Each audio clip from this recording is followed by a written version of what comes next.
recovery. Go and throttle up.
All right, we're in for space news. Let's do this. So, let me just...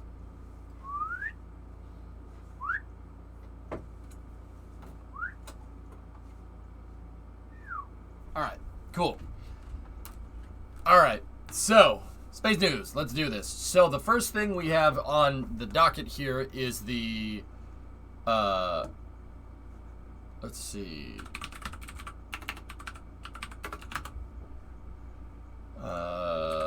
we have the Transporter 2 SpaceX launch, which is the 25th on Friday at 6:56 a.m. on Friday.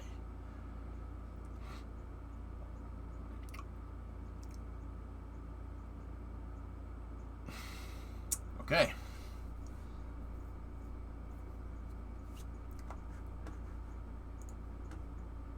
Okay.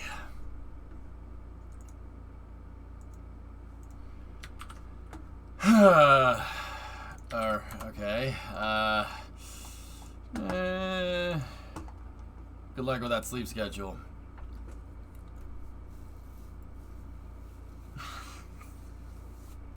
Yeah, about that.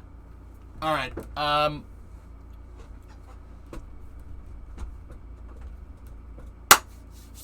Moving on. So, check this out. Emery Kelly over here at Florida Today posted up the launch hazard area for the mission. And now the cool thing about Transporter 2 is that it's a polar mission. It's a polar launch out of the Cape, which means you launch out of the Cape and you launch kind of south-southeast, right? And then the thing takes a right-hand turn out here, like a dogleg right, straight down south. And it basically flies around Miami and keeps going into a polar orbit.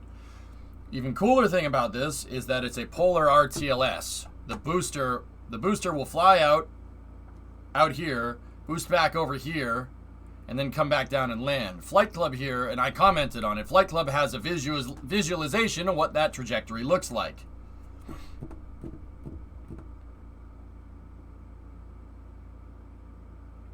Hubble's scientific equipment computer is malfunctioning, Maka, but the guidance systems are fine. It's just the science equipment right now. Nothing new.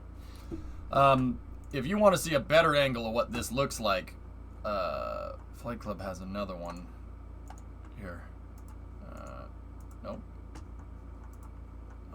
Where is it? Dude has another one. I just don't know where it is. Now, Flight Club does all these visualizations and stuff of the trajectories. Well, there was a better angle of it, but I'm not sure where it is. So, if you're wondering what the heck we're looking at here, why does this trajectory fly up over Central Florida? It doesn't. We're looking down the coast, so this shot would be looking south.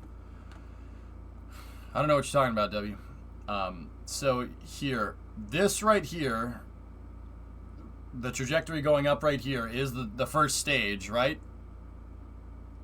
There's main engine cutoff right there. And keep in mind, this is going out and away from us. So it's going down the coast in the hazard area, right? And then that second stage ignition. Second stage goes up around the coast, and then it takes a right around Miami. That's what this trajectory is. It goes down around the coastline and then out into the Gulf of Mexico. But that if we took this trajectory and you put it down here, the trajectory would go down and around Florida, right? Then the first stage does the boost back burn, right? Which is this red area right here where it diverges. And then that's coasting down. And then your entry burn here. So this trajectory goes out and then it comes back and lands, right? You did your entry burn right here, and then the grid fins will steer that first stage back to the landing site right there. Is there a better visualization of this? Yeah, there you go. Yeah, you want to look at this from a better angle. Here you go. Thanks, guys. That's the view from Jetty Park. Damn, that's insane. Yeah, see? So it'll launch out of the Cape. Basically, while it's ascending, it'll take a right, and then the first stage will boost back, right? And then its trajectory snakes around, entry burn, and then landing burn. It's crazy. It's that same tweet. There's two pictures. Am I that stupid? Yeah, I mean, that's not exactly what I want, but that does show the ridiculousness of it. This better conveys that. Crazy, right? That's right, Jim. Hey, Adam, what's going on? Discovery, go at throttle up. Adam, 45-month resub. Thanks, man. It's pretty nuts, huh? Polar RTLSs are really cool. They require a lot of Delta V, so this payload's probably, Transporter 2 is probably a little bit lighter for Falcon 9. Because, long story short, if you look at this boost back trajectory, this line kind of turns, and I know what you're wondering, well, how the heck is Falcon 9 turning like that when the engines aren't on? Well, in reality, what's happening is it's launching and going down here, and then when it does its boost back burn, its trajectory is aiming out here somewhere. You know why? Like, look at where the end of the boost back is. If you just drew a straight line, the arc would be up here. You know why? Because the Earth is rotating underneath Falcon 9. KSC, it's not shooting back pointing right towards KSC. It's not doing that. It's pointing towards where KSC is going to be when it gets down to do the entry burn. The Earth will rotate underneath it. So the boost back trajectory is basically pointing right up here. And then the reason why it turns like this when there's no propulsion on, right? This is just the RCS. You would only be able to rotate it. The reason why it does that is because the Earth moves. Much easier to see out here. Florida, when it launches, Florida will be right here, but the Earth is spinning, so Florida is going to be over here by the time it lands. Now, what that trajectory looks like imposed on a map is like that. It's going to be insane. Fragment, I expect to see your pictures, dude. I mean, this is nuts. It is really a crazy trajectory. It's certainly, I said to Flight Club, and I'm not sure if he, I'm not sure he got what I was saying. I'm like, it shows how, it really drives home the ridiculousness of a polar RTLS out of the Cape. I mean that, like, in terms of Falcon 9 being a beast of a vehicle. It's ridiculous what Falcon 9 can do, but I think if it's stupid and it works, then it ain't stupid. I don't... That...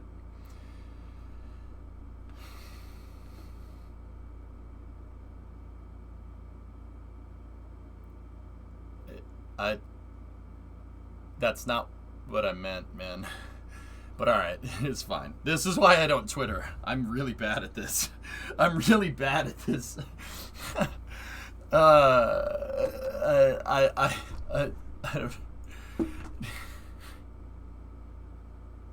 I'm really bad at this, man. I don't do good at social media. I need to just do regular... No social media, just social, damn it. I'm not gonna delete the tweet, dude. I'm debating trying to follow it the whole way with the telescope, but I still need to get a good way to control it with the joystick.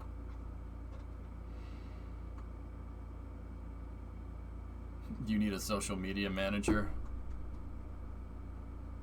No. No, I don't. Craziness instead of ridiculousness. Yeah. I don't care. It's Twitter. I don't care too much.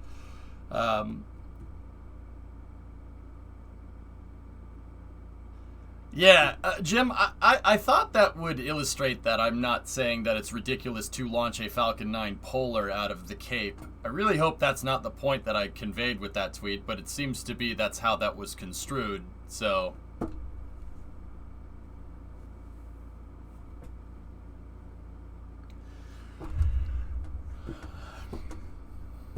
Yeah.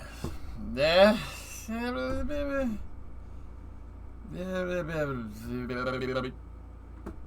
don't know what to tell you. Oh, that's cool, Forge.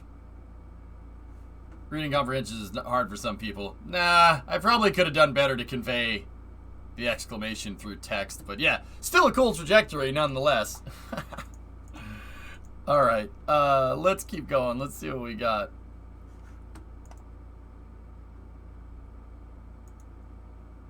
That guy at dinner, you'll never believe what one guy on Twitter said to me today. Yeah.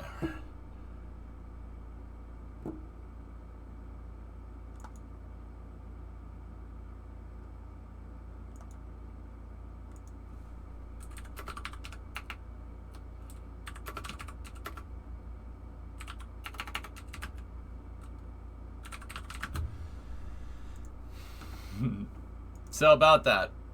Yeah, there's a better picture of the trajectory.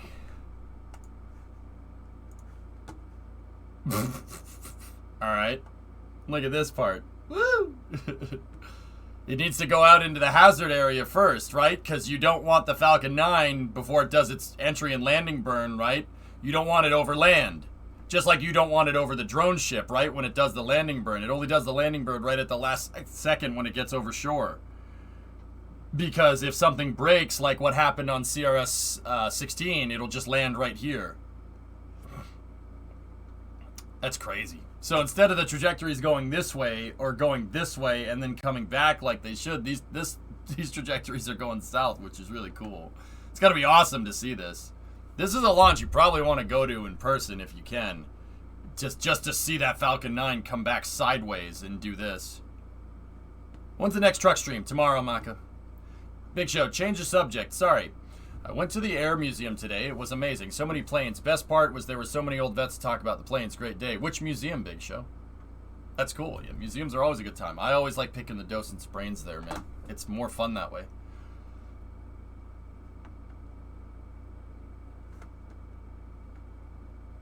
He follows you on Twitter, but NSF isn't using the telescope as far as I know. It would probably take a fair bit to adapt.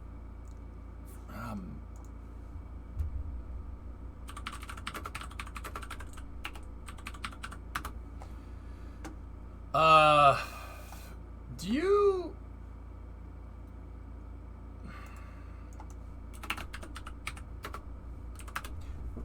Fragment, you know about the,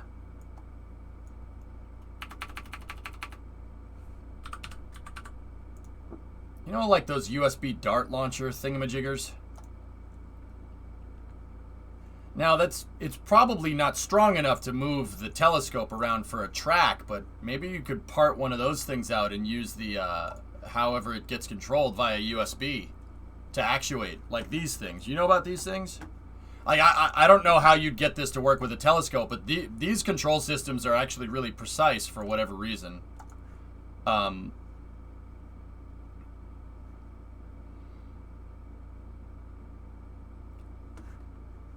Dayton, Ohio. The Air Force Museum is crazy. Palm Springs. All right, cool. Why RTLS? Because you can. And I think they're short on drone ships right now. They only have one drone ship. So, like, Fragment, I don't know if this will work. Once again, probably not strong enough to move the telescope around in any useful manner, but I mean, you never know. Your telescope's already on electronic pan tilt mount. I just need to write software for it. Oh, then disregard. If you already have the hardware, yeah, forget I said anything. Yeah, I know, Jim, right? Also Lego, though, if you can program it, right? Now, the real question is, can they hit dead center on the RTLS? I vote yes. I don't see why it wouldn't, MC. Windage is what causes the Falcon 9 to blow off course when it's going in for landing. It's just the windage. That's why it doesn't land on the X every single time, you know? But yeah, still crazy. You know, I don't know how they're going to... See, like, MC, I don't know how they're going to get around that when they go to, like, catch Super Heavy. How is Super Heavy going? I mean, maybe because Super Heavy is bigger, it's less, because it's a bigger mass, it's, you know, harder to, it, like, has less influence on the wind, or the wind has less influence on it. Nice, goalie. Anti-wind shields for Super Heavy. Yeah, but that windshield would need to be the entire length of the landing burn or something, right? Like, it has more inertia. Yeah, it definitely does. It's less likely to be perturbed by wind because it's so much bigger. Man, can you imagine seeing that thing come in and just hover over the launch pad for a second and then just... and then just... That would be insane. That's going to be... How is that... It's still going to blow my mind when that happens. I'm just going to sit there and be like, alright. Alright. Sure. You did that. Also, they're probably testing RTLS for Super Heavy. Yeah, maybe, Green. Yeah. Sorry if you already covered this, but any update on the Blue Origin Lander program contract? Nope. In a blackout period, Astro, we will not hear anything until August, most likely. I'm still wondering why the grid fins on Super Heavy aren't 90 degrees apart. Plumbing?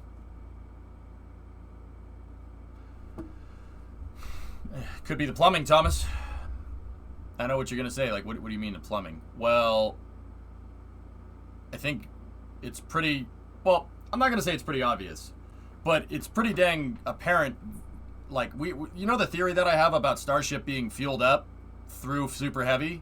Like, all you're going to have is two umbilicals down at the bottom of Super Heavy, and then you're going to fill up Super Heavy, and instead of them just opening vent lines and then switching to second stage fueling, right? Or switching to Starship fueling, all they're going to do is just pump fuel through Super Heavy into Starship, right? If you need more space for fuel umbilicals, and we know that the umbilicals are on... Well, no, they're not on either side now, are they?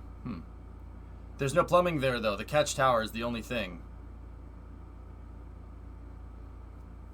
I was originally custom building something, but I discovered electronic mounts for telescopes are fairly common, and I stopped development on the custom solution. There is also software I can use for my telescope to track satellites. Big reason for getting the telescope is chasing better shots of the ISS. Cool. Yeah, Astro, it's a big cluster frick right now, dude. I guess they use a complex catching system that can mitigate for wind affecting the vehicle.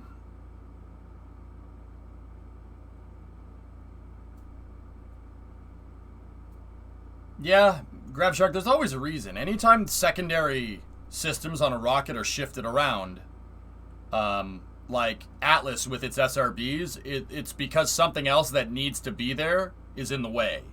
You know what I mean?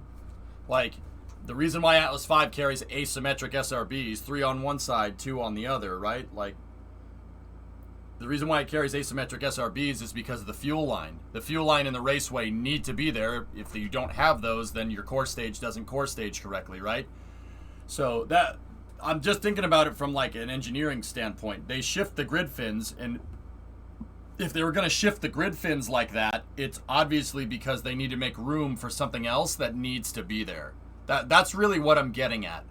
So it could be fuel umbilicals. It could be the catch tower might get in the way. There could be a bunch of different things, you know, like.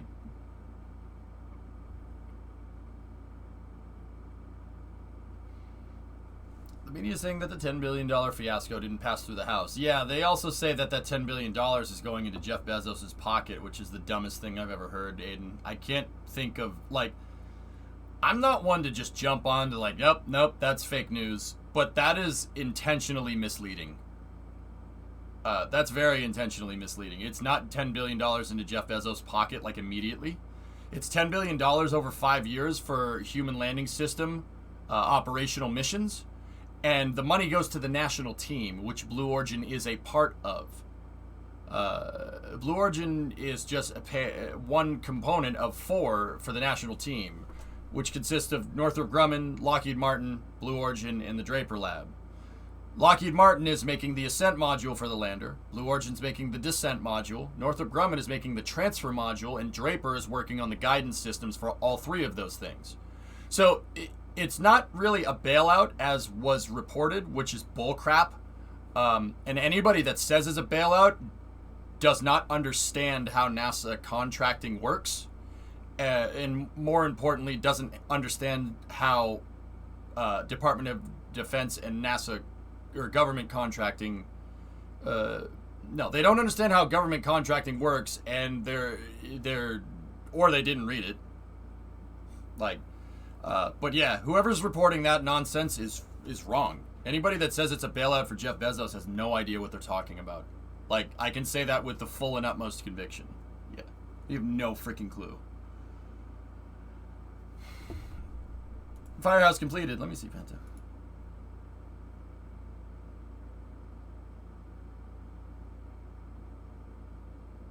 Didn't you build the Ghost... What you building the Ghostbusters Firehouse? Didn't that have 2 doors in it? Or am I mistaken? That's cool. Or the bias against Bezos. I mean, yeah, it could be because, yeah, they're trying to say, look how good of a person I am to oppose, you know, how DC works, even though I'm a part of that. It's like, okay, yep. Discovery, go at throttle up. Ghostbusters Firehouse had 1 door. Cool. Draper is part of the national team. I thought they had their own submission. No, that's Dynetics, Savage Duck. Dynetics. Hey, 430-month resub. Yeah, it's... Yeah, the whole HLS thing is a fiasco. It's funny how, you know, NASA asked for money for the HLS, and then the House and the Senate basically said no. They asked for $3.4 billion for the first year, and they got like $300 million. Yeah, drastic underfunding, and that forced NASA to choose one competitor. They could only choose SpaceX because they weren't given enough money to develop 2 programs in parallel. And then Congress got mad at them for not developing 2 programs in parallel.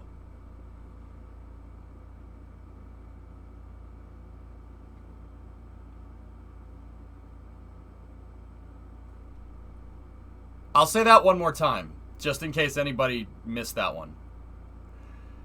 NASA wanted to fund 2 landers. Congress said you had to fund 2 landers. NASA said, okay, we need this much money for that. We need $3 billion to do that. Congress said, well, the best I can do is $300 million. And NASA said, all right, fine. We're only going to be able to select 1 person with this. And then they promptly selected 1 provider, SpaceX, as the sole provider for HLS demonstration missions. And then Congress got mad at them for selecting 1 provider.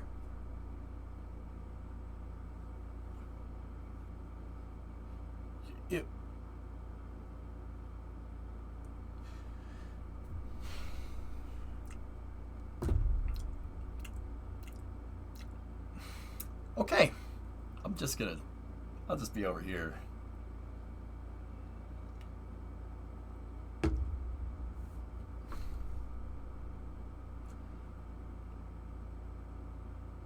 Yeah, that's funny, MC. Yeah, Bill's basically at all these Senate congressional meetings. Bill Nelson, the NASA administrator, is in there going, they're like, essentially, this is what the House Appropriations Committee thing was like, and then the Commerce, Justice, and Science Senate Subcommittee. That's both of these things were like this. Basically, the politicians were like, so why did you only choose SpaceX? And Bill, the NASA administrator, goes, well, I only chose SpaceX because that's all you gave me the money to choose. Well, why didn't you choose two providers? If I chose two providers, we wouldn't be able to get a lander done in any useful period of time. Well, okay. But why didn't you choose two providers? Because you didn't give me the money to. Oh, well, you should have chose two providers. It's like, but yeah, I wanted to. You need to give me the money to do that. You control the purse strings, not me, remember? Oh, well, if we gave you the money, would you choose two providers? Yes, I would. Oh. Should we give him the money? Should we give him money? Should we give him money? Should we give him money? Why didn't you choose two providers again? Did you get that memo? Did you get the memo? Yeah, they chose the wrong provider. Yeah, give me a break. I know, right? Torlap, 47-month resub. I love how, yeah, that joke, all Bill is doing is like, they're like, well, why didn't this happen? You didn't give me the money to do it. Well, okay. Just for clarification, this actually happened. Watch the House Appropriations Committee and the Commerce, Justice, and Science Senate Subcommittee. Yes, that is a very condensed version of exactly what happened, yes. A little bit of hyperbole on my part, but when I say people repeat the question, like, well, why didn't you choose two providers? It's always, you know how this works. It's litigation, so it's the same question. It's just worded a little differently every time. You know how this game works. Link to that hearing. It's around somewhere. I don't have a link to it offhand. But why didn't you choose two providers? Is the provider that you chose going to get you the best bang for your buck? Is it really? Well, considering it's $3 billion less than everybody else, yeah, I'd say so. And it gives us the most capability. Also, it has heavy private investment, so it's probably a good idea. Yeah, but is it really going to give you the best bang for your buck? Yes. I wanted more. You could have given me more if you gave me more money. Well, I mean, our hands are tied. How? How are your hands tied? You control the purse strings, you doofus. Yeah, you know what? I have 8 different bosses. 8, Bob. So if I make a mistake, I got 8 different people coming here to tell me about it. It's a problem of motivation, okay? So if NASA works its butt off, if I work my butt off for NASA, NASA gets stuff done a little bit faster, I don't see another dime. So where's the motivation? Yeah, believe me, this is all hypothetical. But what if you were offered enough funding for 2 landers? Would that do anything for you? I don't know. Hey, good luck with your budget cuts. I hope they go really well. Sorry. Erasmus, that's how good Office Space is. You can always equate it somehow to human sociology in some way, shape, or form. That's why that's why that movie's legendary.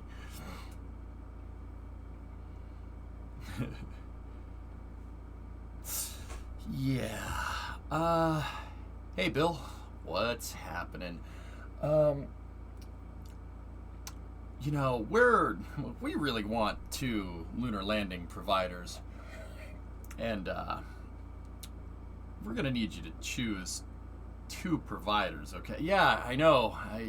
I saw it that you want me to choose 2 providers, and I understand the policy. The problem is you just didn't give me the money that I need, you know. But, you know, we got SpaceX running, and, you know, we want to hit that 2024 deadline, so it's not even important anymore. Ha! Yeah, it's just that, you know, we said choose 2 providers. Yeah, Did you get that memo? Did you get that memo? Oh, yeah. I'm going to need you to go ahead and invent warp drive. Invent warp. Yeah, I'm going to need you to go ahead and invent that. You want me to break physics? Yep. Yep. Yeah, then we could do this for less money. No, it got lost with the other check. Nice. Let me get you another copy of that memo and, no, I understand the policy. The problem is you just didn't give me enough money, but, we already got SpaceX, so it isn't even a problem anymore. Yeah. It's just you should have chosen 2 landers. Seriously, that whole House Appropriations Committee. Okay, character break for a second. That whole Commerce, Justice, and Science subcommittee literally reads like that. I'm serious. Go watch it. I would laugh, but kind of want to cry.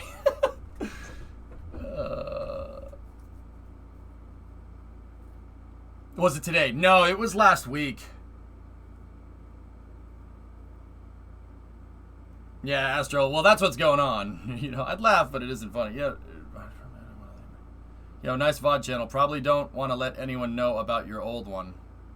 Oh, I will still use that other one just for other things. Haven't figured out what I want to use it for, though. But, we have 2 channels. It's cool. The algorithm and stuff, I guess. Hold on, pause. New headset. Who are you and what have you done with the real EJ? My headset croaked. Finally broke, dude. After like 6 years and after countless repairs, I pulled the plug. The wire was just getting too much. So what is this, Thomas? SpaceX will launch Polar Starlink launches from Cape Canaveral and Kennedy Space Center with drone ship landings per FCC filings. Launches could begin as early as July. SpaceX is also set to launch Starlinks from Vandenberg in the same time frame. Man. Idea for first channel. Allen tutorial. How do you remember that channel? That channel was weird, dude. Sad. Okay. I'm gonna get those sats up. Yeah, they're trying to get those sats up there before freaking somebody says stop launching them. Yeah, I have the GAO report open already. I mean, here, we can do that for the next Space News. Because, Forge, you seem gung-ho about it. So here, let me transfer the link over. And we'll go from there. All right. Well, we're on the subject of bad news. Here we go. A GAO report this month on the Space Force's NSSL program notes that Blue Origin's BE-4 engine is experiencing technical challenges. Okay? That's a funny way of saying that, but all right. Actually, that's a really nice way of saying it. But anyway, sorry, just being a jerk. I like Blue Origin for what it's worth. All right. May not be qualified in time to support first launches beginning in 2020. Yeah, may not be. Where are my engines? Where are my engines, Jeff? We got no engines, Jeff, do we? What do they plan on launching into space with? Hopes and dreams? A U.S.-produced rocket engine is under development from ULA's Vulcan launch vehicle. Okay, hold on. A U.S.-produced rocket engine under development for ULA's Vulcan launch vehicle is experiencing technical challenges related to the igniter and booster capabilities required and may not be qualified in time to support first launches beginning in 2021. Important to note here, this is the GAO saying it may not be, which means that, it's up in the air. Not literally, though. Not yet, at least. If ULA cannot complete engine qualification before the 2021 flight certification, the program might continue to rely on Atlas Vs, which uses engines manufactured in the Russian Federation, to support ULA's 2022 launches. Despite a nearly $2.9 billion investment in the new launch system development. SpaceX's Falcon 9 and Falcon Heavy vehicles are certified to conduct national security launches. The Falcon Heavy is undergoing some modifications to fully meet launch requirements and is on track to support its first mission in May of 2020.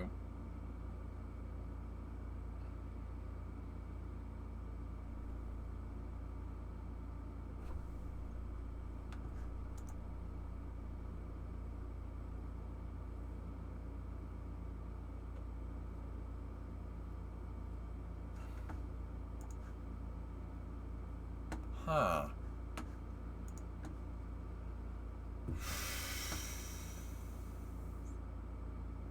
Huh. Huh. Huh. Pre-qualification testing for BE4. Vulcan previously slated for the 21 launch with Blue Origin BE4 engines now in pre-qualification testing.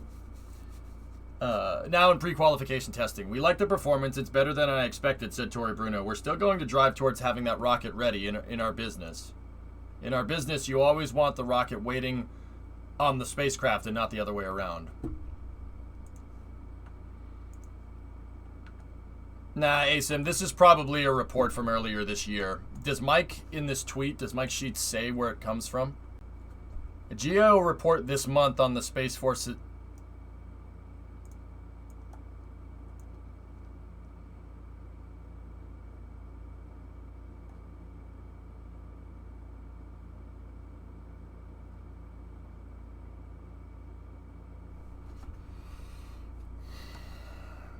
It's from June, but some of the dates are delayed. So Mike's on par as per usual. The GAO is a government agency being behind the bell curve or on the end of the bell curve. Please tell me more. That never happens, right?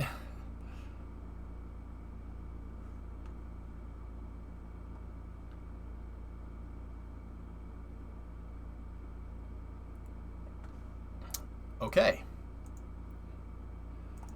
Let's see. What else do we have up in here?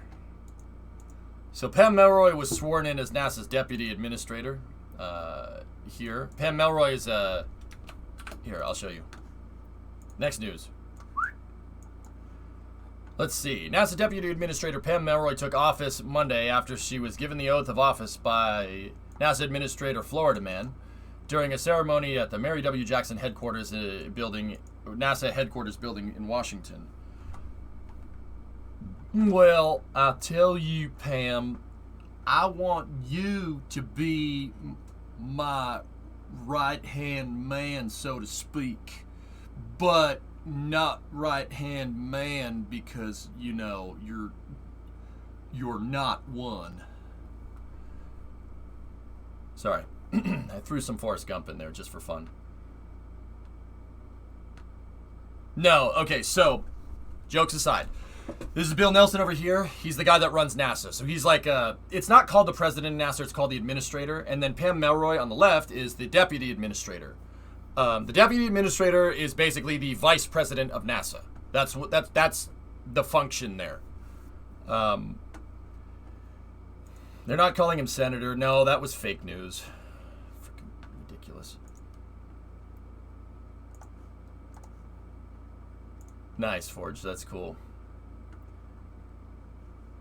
Yeah, Brainiac, that's most likely what's going on. I feel bad for ULA. They try to do something good and Blue Origin's problems end up hurting them. Green, it's going to be done on time. It's going to be done on time. You notice how all these GAO reports say, oh, it may be, it might be, it may be. It might not be done on time. The only thing that's going to keep Vulcan from launching national security payloads is the payloads, dude. I could say that with the utmost confidence. Do not underestimate Tori Bruno. He does not play this type. He doesn't play games like this, Green. You know that. Don't underestimate Tori Bruno. Seriously. The last time everybody did that, ULA got awarded 60% of NSSL. Not a good idea. Don't do that. Yeah, and it's cool. Why the swearing on the Bible and not the rocket propulsion textbook? Actually, yeah, right. This should be rocket propulsive elements. Not to downplay the Bible. That book is good read, I guess. Rocket propulsive elements will make your head hurt. Probably more than the Bible will. You know, having, you know, the Bible forced down my throat for 18 years, and also reading rocket propulsion elements, I'd like to say that I could weigh in on this a little bit. Yeah, I'd weigh in on this a little bit. Just a little bit. Yeah. Quote, good read, unquote. Yeah, Pluto, there's a lot of pretty decent lessons to be learned in there. Don't get swallowed by a whale. Yeah. Oh my God, the apocalypse is happening, isn't it? Oh gosh! The Constitution's a dope read, Forge. I like that, but even the Constitution is... People aren't gonna like that. I'm not gonna say that. Well, there goes my Monday night plans. Jeez. Hi, we're from Bible Publishing Company, and we'd like you to put a blurb on the back of your book. Now, hear me out, Vulcan using raptors.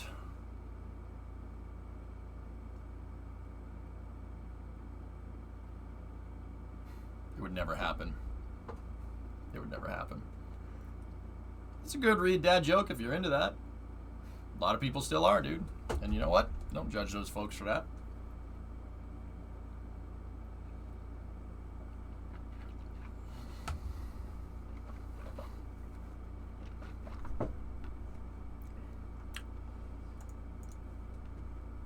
It's like what Winston said in Ghostbusters, you know, love the style.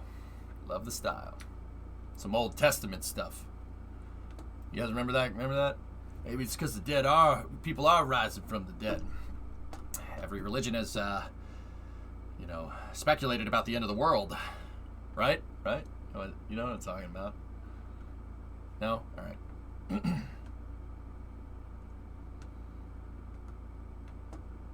I've been binging Constellation, so to speak, recently. It's really fun and sad. It's really annoying, Aiden. Yeah. That's a big Twinkie. Dad joke, I make car parts for the American working man. Because that's what I am and that's who I care about. Send him over a bottle of bubbly with a bucket of ice and a card. Have the card say, tough break, get drunk on me, use the bucket to ice down your marbles, you're a C. Okay, moving on. I'm pretty sure that Bible belongs to the deputy administrator. If I recall correctly, it's a Bible that's been in your family for generations. Pretty cool. Yeah, that's cool, man. Neat. Green, if it was me, I'd probably bring a copy of RPE in there and then have the Bible on top of that and a swear on that. I think that would be funny, and that probably wouldn't piss anybody off. Let's be real. It's 2021. That would absolutely piss someone off. Let's be real. You know, I immediately changed my mind after I said that. So someone would get pissed. Yeah, J Shelf. Wish Chris was still around. Hey, his cousin is the CEO of Ford. Does that help? I can book you a flight coming back from Chicago at 5:55. Does that help? Hi, I'm Earth. Have we met? Oh, well, I don't think so. I'd do that, Forge. Yeah, Force. Yeah, I would. Mm-hmm. Yeah, I wouldn't have a problem. Yeah, arc sign, but you know somebody would.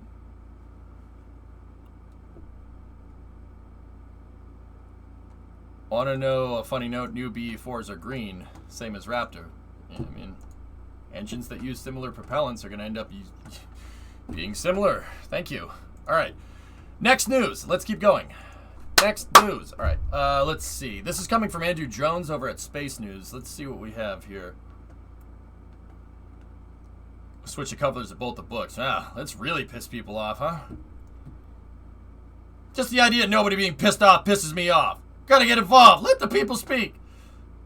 So glad Robbie hooked this up, man. This is awesome. This is awesome. Isn't this great, man? I love Space News. Here we go, Galaxy. Here we go. Who did that? The clapping? Wait. Which quote, Hired? I just slapped a lot of movie quotes at you real quick. Oh, next news? That's a YouTuber. This Swedish YouTuber. That's correct, Hired. Mm-hmm. Are you feeling okay? Sure. Who has the clap? I don't know, man. Who's on first? What's on second? News! All right, anyway. News! All right, let's read. Oh, look. This is coming from Helsinki. That's where we were reporting this news. Russia and China unveiled the roadmap for joint international lunar research station Wednesday to guide collaboration and development of project. All right, I'm not going to do that for the entire article, but I could. All right, anyway. Kiitos. Wow. It's a hobby for me. I can quit whenever I want to. Chinese and Russian space officials revealed plans June 16th at the Global Space Exploration GLEX. What? We didn't want to call it GSE? Missed opportunity. Conference in St. Petersburg, Russia, stating that the ILRS, the International Lunar Research Station, has received the interest of a number of countries and organizations.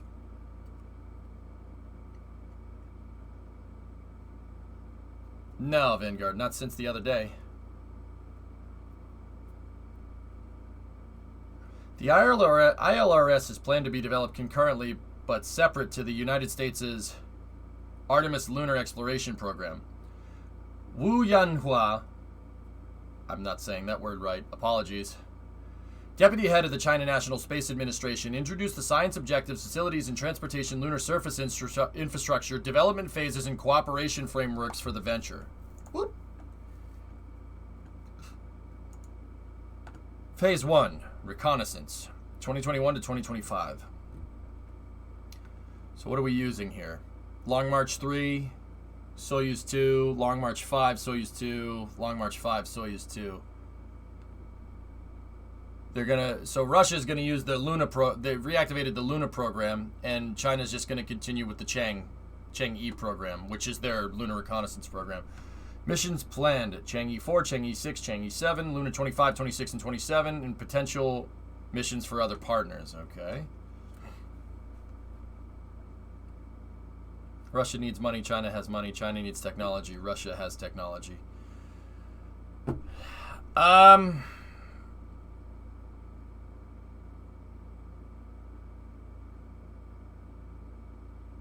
guess, Slide, I mean, if you wanted to look at it that way,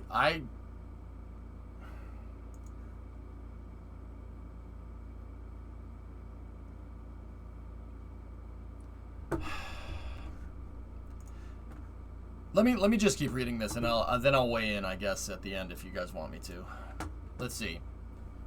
Phase 2 construction, 2026 through 2035. Technology verification of the command center, lunar sample return, massive cargo delivery, and high precision soft landing, joint operations, missions planned, CE8. Luna 28.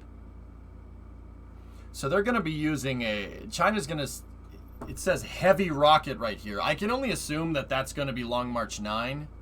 Long March 9 is going to be China's not super heavy launch vehicle, but I mean, this Angara rocket right here, that's an Angara A5B with 4 boosters on the sides, but wait a minute. What the hell is this?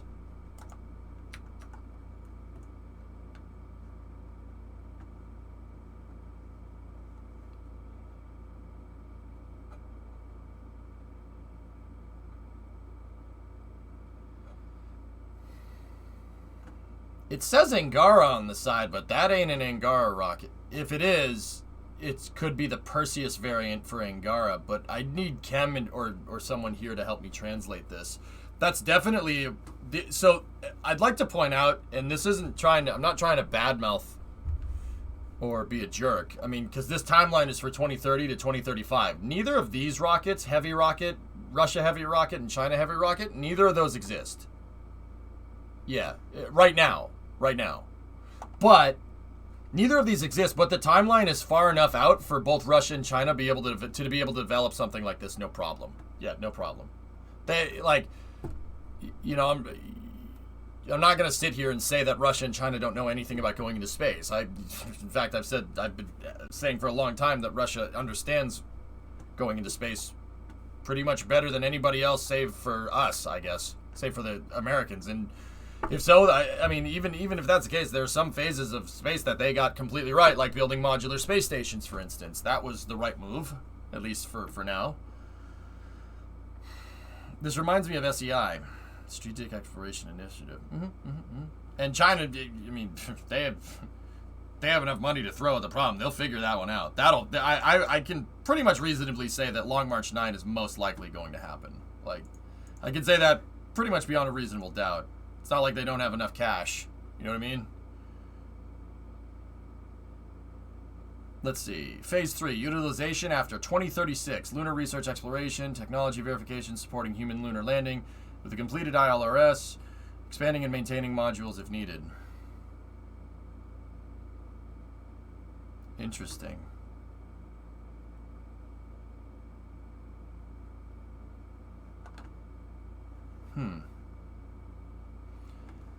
Interesting.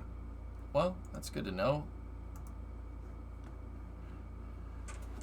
So, reconnaissance phase from 2021 to 2025, construction phase between 2026 and 2030, and then construction of the lunar station and then the ground station 2031 to 2035. And then they'll start and entering operations in about 15 years. It's an ambitious plan, to be honest with you. The wild card is can Starship do it alone? Sorry, I mean with SLS support. I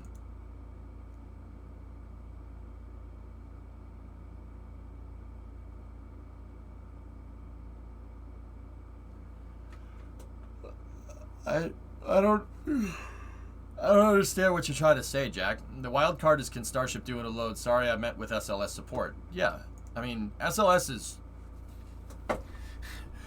in a rocket time frame, dude. SLS is about as close to launching as anything is. You know, like considering the development of the program, we're like 98% of the way there to operational capability. Looks like the Angara has 2 RD-0120s on the center core and 2 big drop tanks. Yeah, that's very interesting. Interesting design, Thomas. I haven't heard anything from Chem or anything regarding that, though, which is strange. But it's okay. Alright, let's keep going. Okay, we saw... Oh, this is just detailing basically the slides from the rest of the thing. So, yeah, interesting thing. Like, I'm not gonna lie, you know, it kind of sucks that Russia's working with China for us. I mean, I'd prefer to work with Russia and the Europeans like we did on the International Space Station. But, hey, man, if they want to work with China, that's, you know, I'm not gonna sit here and be like, oh my God, you can't do that. You know, it kind of sucks, but...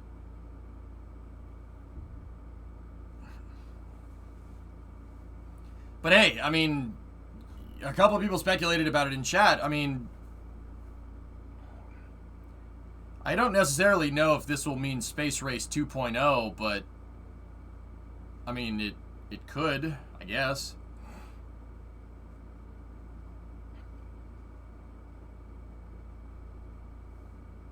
I'm down for a space race. I mean,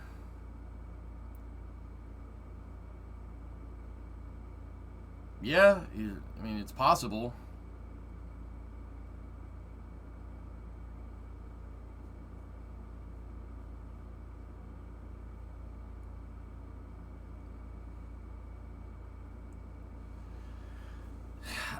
I don't know. I mean,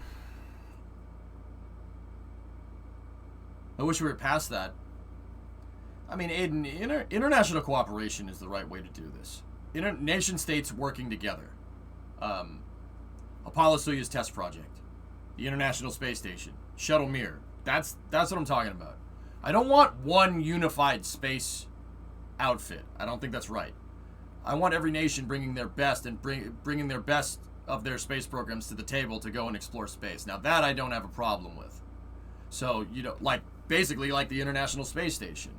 And in case you're wondering why I think this is, you know, the right way to do it is because, well, look at what happened the last time we competed against each other instead of working together. We did get further. We went to the moon. One of us didn't. And then after one of us decided not to do it anymore, bye-bye. The International Space Station, on the other hand, has been up in space for longer than the entire Apollo program. Which one of those is more sustainable? Which one of those ways lasts longer? I think not working together is a mistake, if you really want my honest opinion. But that's very much my opinion. But simultaneously, I understand why Russia is doing what it is. I get it. I mean, I understand why they would want to work with China and not us. It's just a shame. It'd be nice if we could all work together, but unfortunately, the people that control the purse strings don't think so. But once again, it's easy to just say, oh, it's the politician's fault. Well, I mean, there's a good reason why they think that. There's a good reason why that's a thing. And if you want to know more, Intelsat 708 is a good example of why we don't like working together. Business deal went sour, dude. Yep, ruined it for everything. But hey, so I guess it's us working with the Europeans and the Japanese. Like 12 countries have signed the Artemis Accords. Canada, on board with the Artemis program and Gateway and all that other stuff. So that's good. I mean, if competition's the way it's going to be, that's fine. I'm just worried that this competition won't be sustainable. Just like it was not sustainable previously. Just putting it out there. Yes, but this race includes the Moon, Mars, and the asteroids. So? I mean, Slideways, yeah, that's cool. We'll get further. That's great. So what, plant a flag on Mars and that's it? You know what I'm talking about? Like, I think working together is probably the more sustainable way to do this,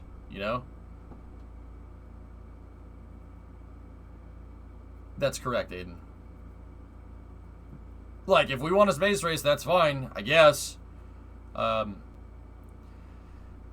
I'm not going to say no to more space program funding. I don't care whose space program it is. I mean, I'd prefer it to be NASA, but hey, I'll take what I can get. We like space. We like space stuff here. Beggars can't be choosers. You know what I mean?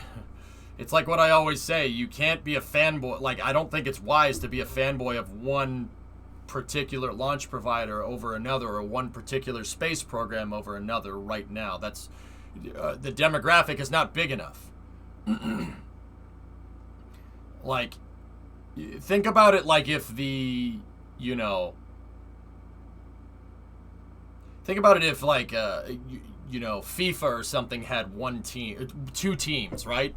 It would just be us versus them, us versus them, us versus them, and two teams aren't enough to support that demographic. That's why FIFA has, you have all the different leagues and everything, right? Because there's a lot of people that like soccer. I don't think enough people like space to be able to start picking sides for which space launch provider or which space program is your team. I don't think that's a good idea. I really, really don't think that's a good idea. It's this kind of stuff that, we ended up going further into space in the past, but it wasn't sustainably, so it was an explosion, not a slow burning candle, you know what I mean?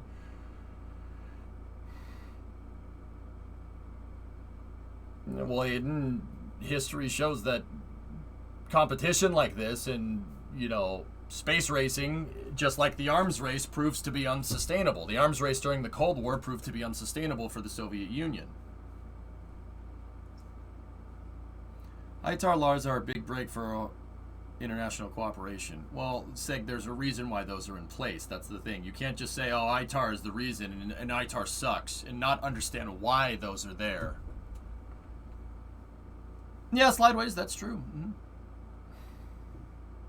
As long as it's safe and fair. Yeah, dad joke, that's pretty much where I'm at. Hey, I got some news for you. Do you still have time? This is a late space news, Cam. I started this space news an hour ago because I was playing Stormworks. So have at it, my dude. This is what we were talking about right now. It gives a lot of constraints that will never be completely accepted by the Russians and the Chinese. I mean...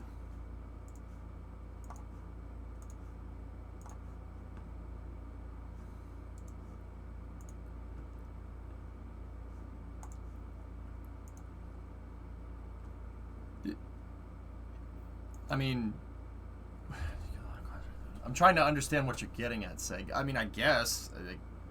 Would you rather have just rocket technology be not proliferated and just everybody to have that tech? I don't think that's right. I don't think that's a good idea. Like, I'll take the Russians, for instance. The Russians know and understand good and well what a rocket can do. They have demonstrated the capability, you know, based off of German technology, like us, of how to make a rocket. They've engineered their own rockets. They've cut their teeth in space just like we did. They've lost people in space just like we did. They understand mutually assured destruction. And they understand what comes with being a nuclear-equipped country. You know what I mean? A nuclear missile-equipped country. There are countries out there that if the technology is given to them, they won't understand what they're dealing with. ITAR is there for the same reason why people have problems with parents buying their 16-year-old kid a really nice car for their first car. Kid doesn't understand what they're dealing with. They'll abuse it and crash the damn thing. It's the same, you know, you could say like, oh, that, what? It's the same human behavior. There are countries out there that don't understand, quite literally do not understand what they're dealing with. And they would use it for nefarious purposes because they don't understand the repercussions of this. This is why we don't nuke each other, because we all understand what that entails. What's the KSP poll for? New deadline, King? Yeah, Marco, I mean, that too. But yeah, I mean, like, I'm not going to sit here, Seg, and say that ITAR is a bad idea. It's a very good idea, and it's there for... Oh. Sorry, the video came up. It's a very good idea, and it's there for a very, very, very explicit reason. And no, the Russians might not be on board with it, and the Chinese might not be on board with it, but the only reason that they aren't is because they have their own versions of ITAR as well. It's just called something else. And obviously every country that makes arms proliferation laws is going to do it with their own interests in mind. Duh. Like, right? Am I wrong about this? Like,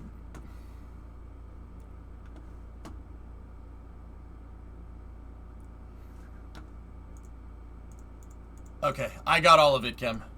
Thank you. Greetings, programs. What's up, tech guy?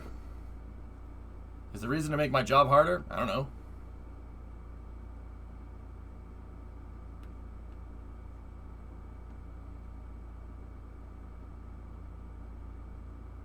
Yeah, Nikita, I'm with you on that one.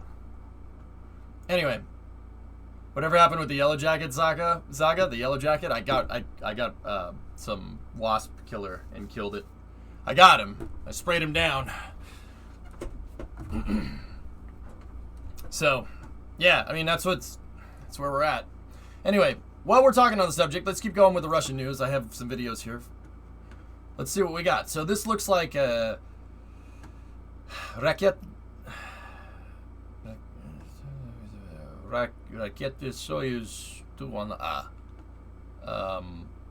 So this is at, looks like it's at Vostochny there, and it looks like they're putting together a Soyuz here.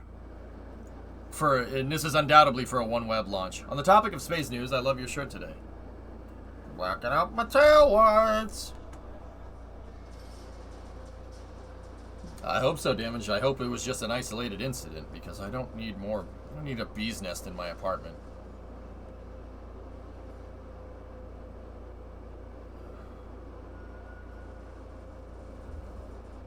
This is Baikonur. So if it's Baikonur, Kem, then this one would be for MS-17, right? For Progress?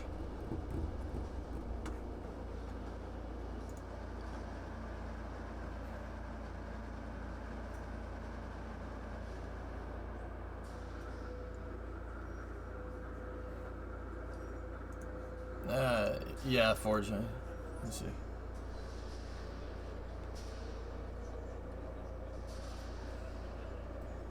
Goddamn fucking stupid.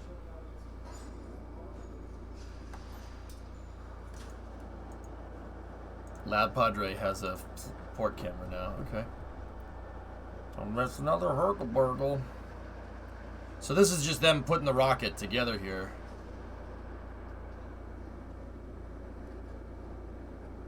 You already have a bee's nest in your apartment. It has a name too. Twitch chat. Oh, jeez.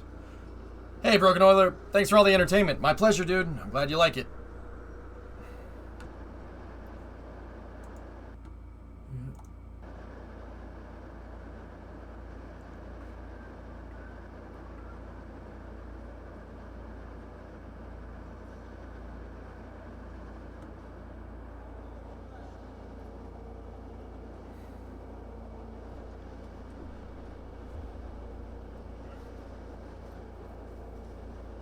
Everyone has to have a live stream camera everywhere. Thomas, like, yeah, I don't know, like, dude, I want to go down to more rocket launches, dude, but is there even a point anymore? Like, is there a point anymore, dude? Like,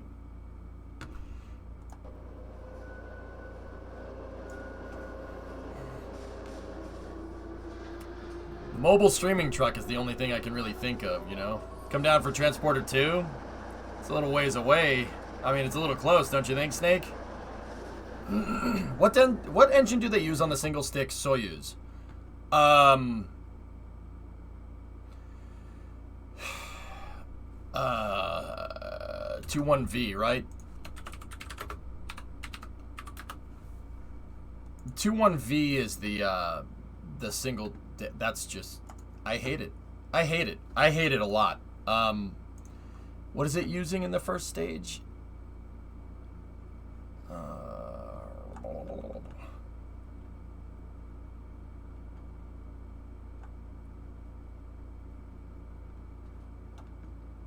Oh, NK33s. Yeah, they're using NK. That's right. We had a conversation about this the other day.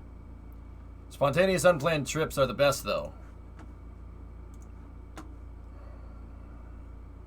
NK33 with the 4 verniers. That's just strange.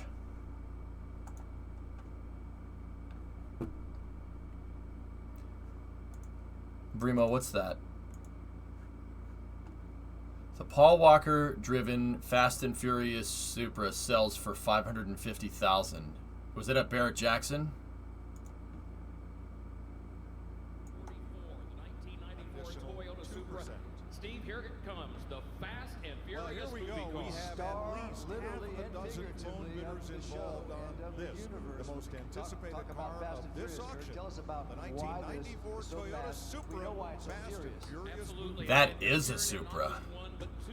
They don't make NK33s, which that's leftover supply. Fast, too furious as well. It comes with extensive documentation.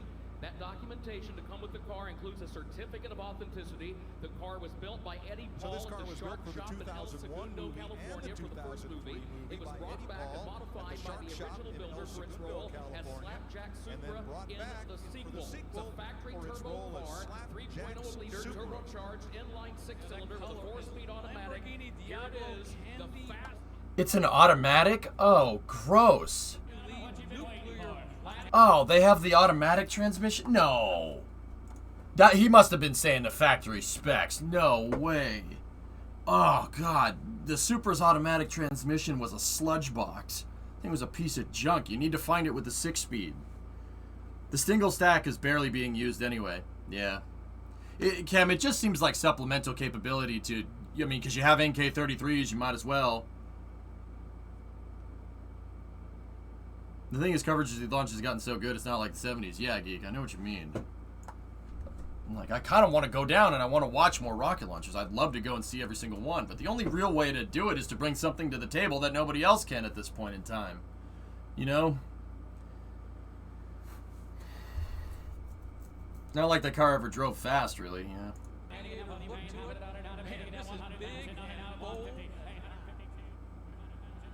It's a cool car.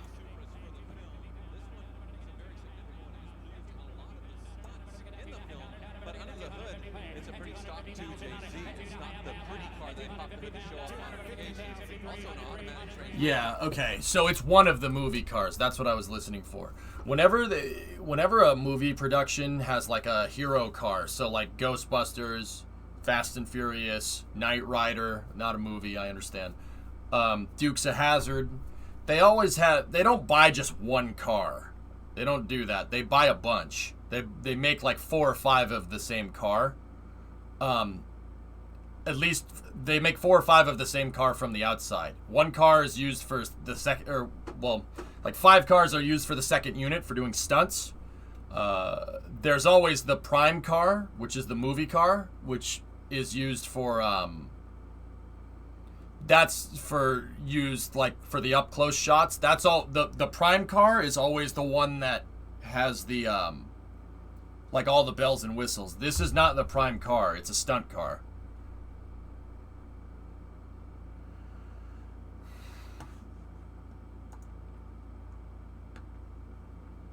Yeah. Thoughts on this? What's that, Aiden? After the LVSA is attached, the first stage of SLS will be completed. It'll be the tallest rocket stage ever built with Super Heavy in a close second. Cool. Yeah, they always have like 5 or 6 stunt cars. So the second unit for movie productions is like the guys that are making the cars go off the jump or explosions, or that's the stunt man. The stunt guys are all second unit. Makes me wonder if it even has a turbo. Well, Damage Case, they just said that it had a turbo. It does have a turbo in it. Here, I'll go back. California for the first movie. It was brought back and modified by the original builder for its role as Slapjack Supra in the sequel. It's a factory turbo car. Factory turbo car. So that means it's 2J's. It's a 2JZ GTE. The 2J Toyota's 2J engine is an inline 6 dual overhead cam motor, and the 2J is the motor type, right? So 2JZ is the motor type, and then GTE means it's turbo. I forget what the G stands for. T stands for turbo, and E stands for electronic lift. I think. I might be confusing it with Nissan's naming convention. Nissan has the best naming convention out of any car manufacturer.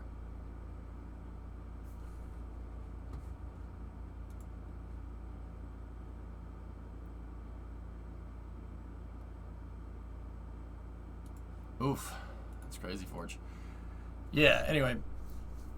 Dukes of Hazzard killed... Yeah, they wrecked so many damn Chargers. Because you gotta remember, Chargers in the 70s were going for a dime a dozen. It would be like buying Crown Vics nowadays and using them to race in a race around a 3/8 short track, 3/8 mile short track with nitrous.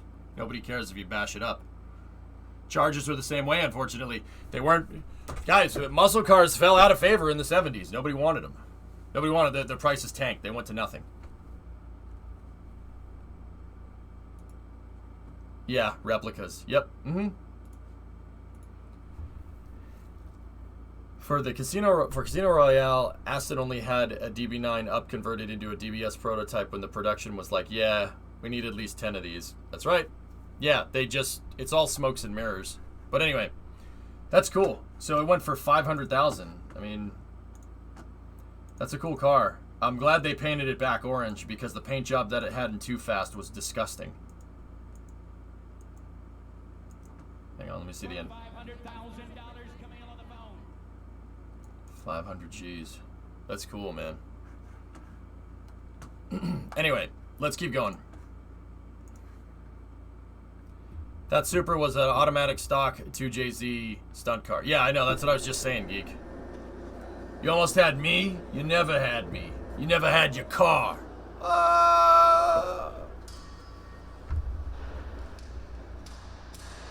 Oh, there's the attachment pin.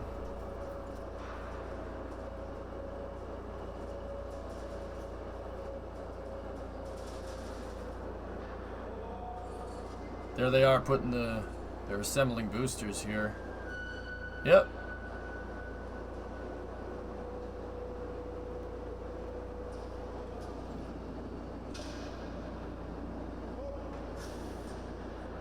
The pin is fine. Oh. See that? That pin right there is attached on a pivot, and the pivot is attached to a cap that's on the top of the liquid oxygen tank. So when the Soyuz booster separates, they push it. They have an explosive separator on the center of mass, and this is at the very front of the booster. So this would be up here. The booster pivots, and that pin stays locked in there. And when it stays locked in there, it pivots a little bit, and it's enough to blow the top off the liquid oxygen tank. And when it does, the liquid oxygen tank vents, and that's what they use to get the boosters to get away from Soyuz's second stage, the core stage. That's part of the separation mechanism that makes the core lift cross right there, which is really cool. With all these HD cameras, it's difficult to hammer them. It's great documentation, Kim. Really good stuff. We got another video here. Let's see what else we got. So, Progress MS-17.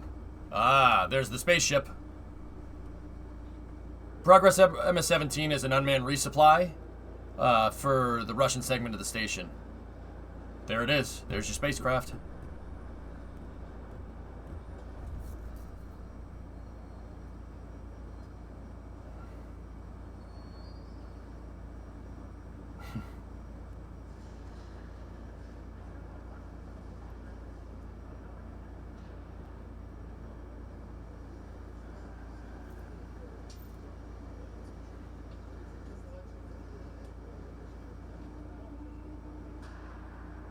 Don't drop it. Yeah, that thing's pretty much all packaged up and ready to go. The solar panels are folded in. They just got to take all the caps off and put this thing inside of the fairing, and then, yeah, it should be pretty good to go.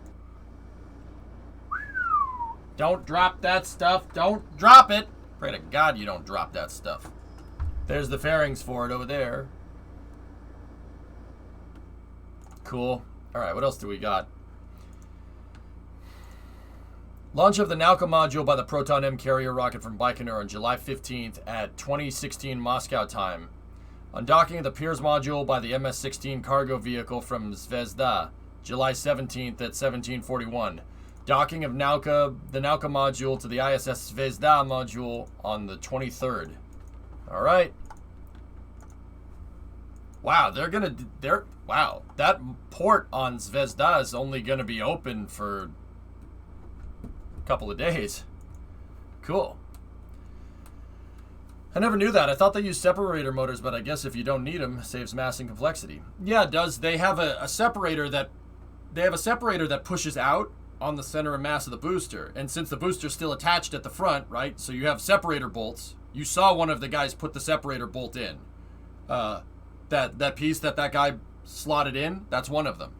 They separate, and then little tiny pyrotechnics pop the boosters like this, and then the front is on that pivot, and that pivot is enough to blow the top off of the LOX tank.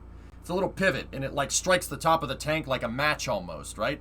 And it pops the top of the LOX tank off, and so the booster goes out, and then they separate, and that's what makes them kind of swirl around. Here, I can show you. It's a really simple system. It's not very complicated. Because you got to remember, Soyuz is ICBM technology, technically. It's old ICBM technology, but it is. And that old tech is, when you're it's not that it's old tech. When you're making ICBMs, it has to be as simple as possible because you have to be able to launch it very quickly. There's a reason for that.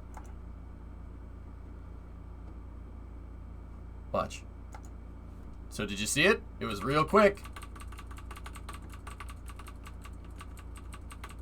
So there's your separators. Actually, that's the engine. Give me 1 second. Your separators went off. See all the you can see the exhaust from all the separator motors. And then it pivots. It broke the top of the pin right there, and then see?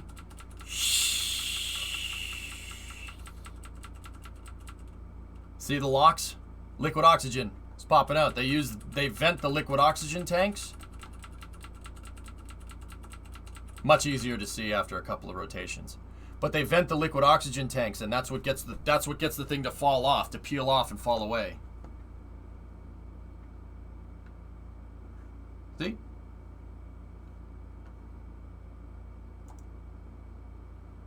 Yeah, that's right, Jim. One of those pins didn't pop correctly because someone didn't install it right, and that's what caused MS-10 to have a bad day. Dude, that still scares the crap out of me, man. We saw it.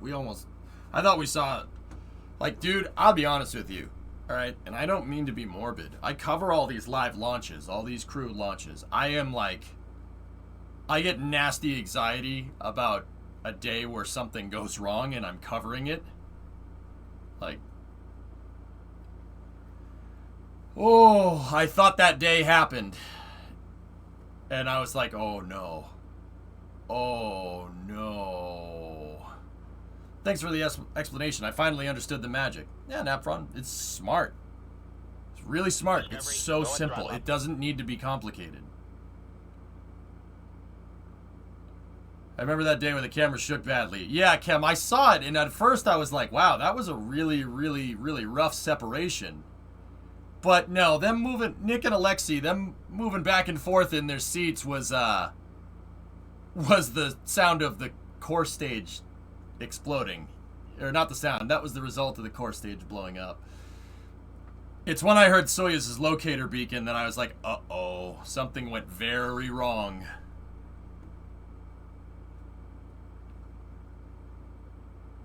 Yeah, Gleason, I realized, and I'm like... Because one thing, dude, I'll tell you, one thing that's kind of hard to do is to okay, so just on a quick side note, when I cover launches, I'm looking for things. Like, I know people have probably watched me and it's like, what are you looking for? What are you looking for? Like, when I watch the launch, like when a Falcon 9 goes off, I'll be looking around at different things. And when the rocket's going, I'm just looking around. And when I say everything looks good, I don't mean that I have access to the telemetry. What I mean is that I'm looking at the rocket, and when I say everything looks good here, I mean that means it looks like previous launches that have made it into space. Part of this is knowing, not just knowing when a rocket fails, but like recognizing that happens. And what do I mean by that? Like the booster, the Falcon 9 booster that burned up. We saw a lot of re-entry heat, and then the camera cut out, and it wasn't very apparent that the booster had been lost until, well, obviously when second stage engine cutoff happened on the Falcon 9 and the booster didn't land. Well, there's your answer. So, like, I have to recognize these failures. Like, I didn't recognize SN8's failure right away. I said it ran fuel rich, which was wrong. It ran oxidizer rich because the fuel line popped. But you have to be able to recognize it because you want to make sure that you're saying the right thing and you're not spreading misinformation, right? Like, you know me, I have a whole thing about that.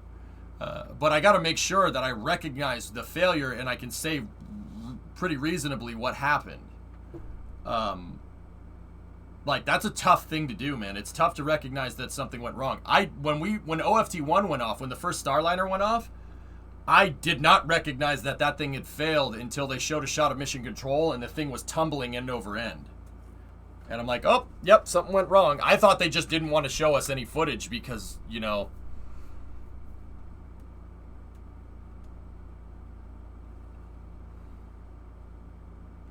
better recognize SN9 was only one of the first flights, so you can't know from experience. Yeah, Forlorn, that's true.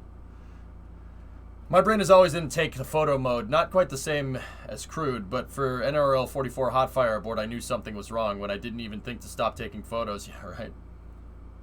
If it was fuel rich, it would have been a different flame. Flames would have been more blue, T-Man, not green.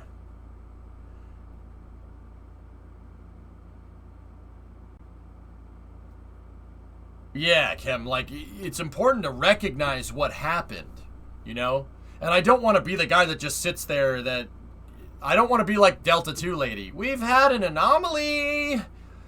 We have to clear the area. Like, I don't want to do that either,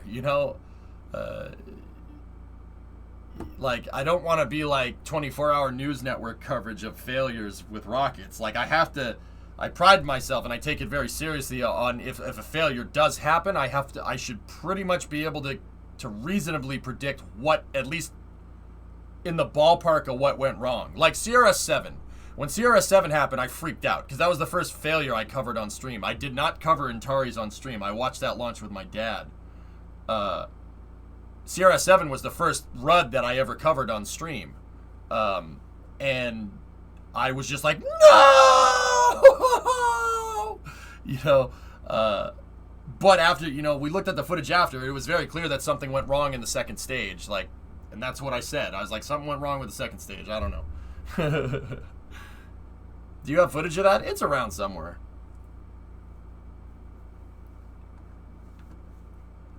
So, yeah, I know, Mason. There's misinformation on the internet. Yeah, right. So yeah, it always like is in the back of my mind. Like, what if this blows up? What should you be looking for when it launches to be indicative of any type of failure? You know, that's what I'm always looking for. So when I say everything looks good, I'm not just saying that to be like, yep, everything looks good. Sure, I know what's going on. Truth is, I don't know what's going on, and I'm looking for stuff that's going on. You know what I mean? That's how I cover launches. I like to think that I've honed it in pretty well. You know, you always got to be attentive. You always got to pay attention, because if there's a failure, it's most likely not going to be a big deal until it turns into a catastrophic failure. Like CRS-16, when it was coming in for a landing, it's very clear that one of the grid fins was stuck, like open, right? One of the grid fins got stuck, and that didn't become very apparent until it started spinning like crazy when it re-entered the atmosphere.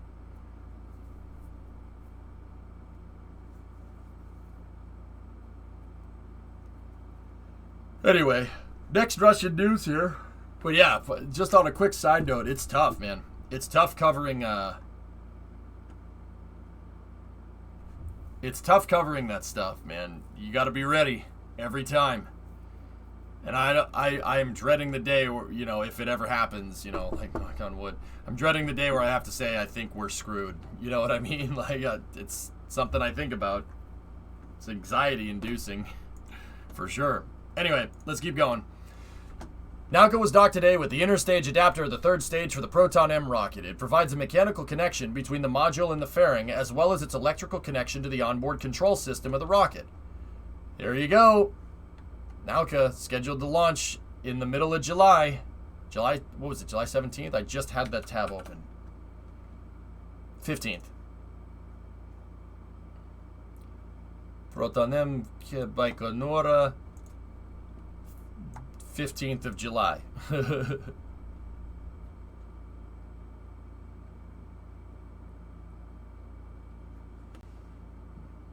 Yeah, the launch is going to be awesome, Steven.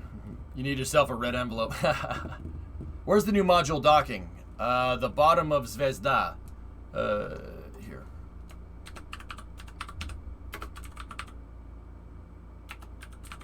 Module. So, the Russian Zvezda module is Russian DOS module is the technical name for it. It's attaching, see where that red is? Right there. Literally right there.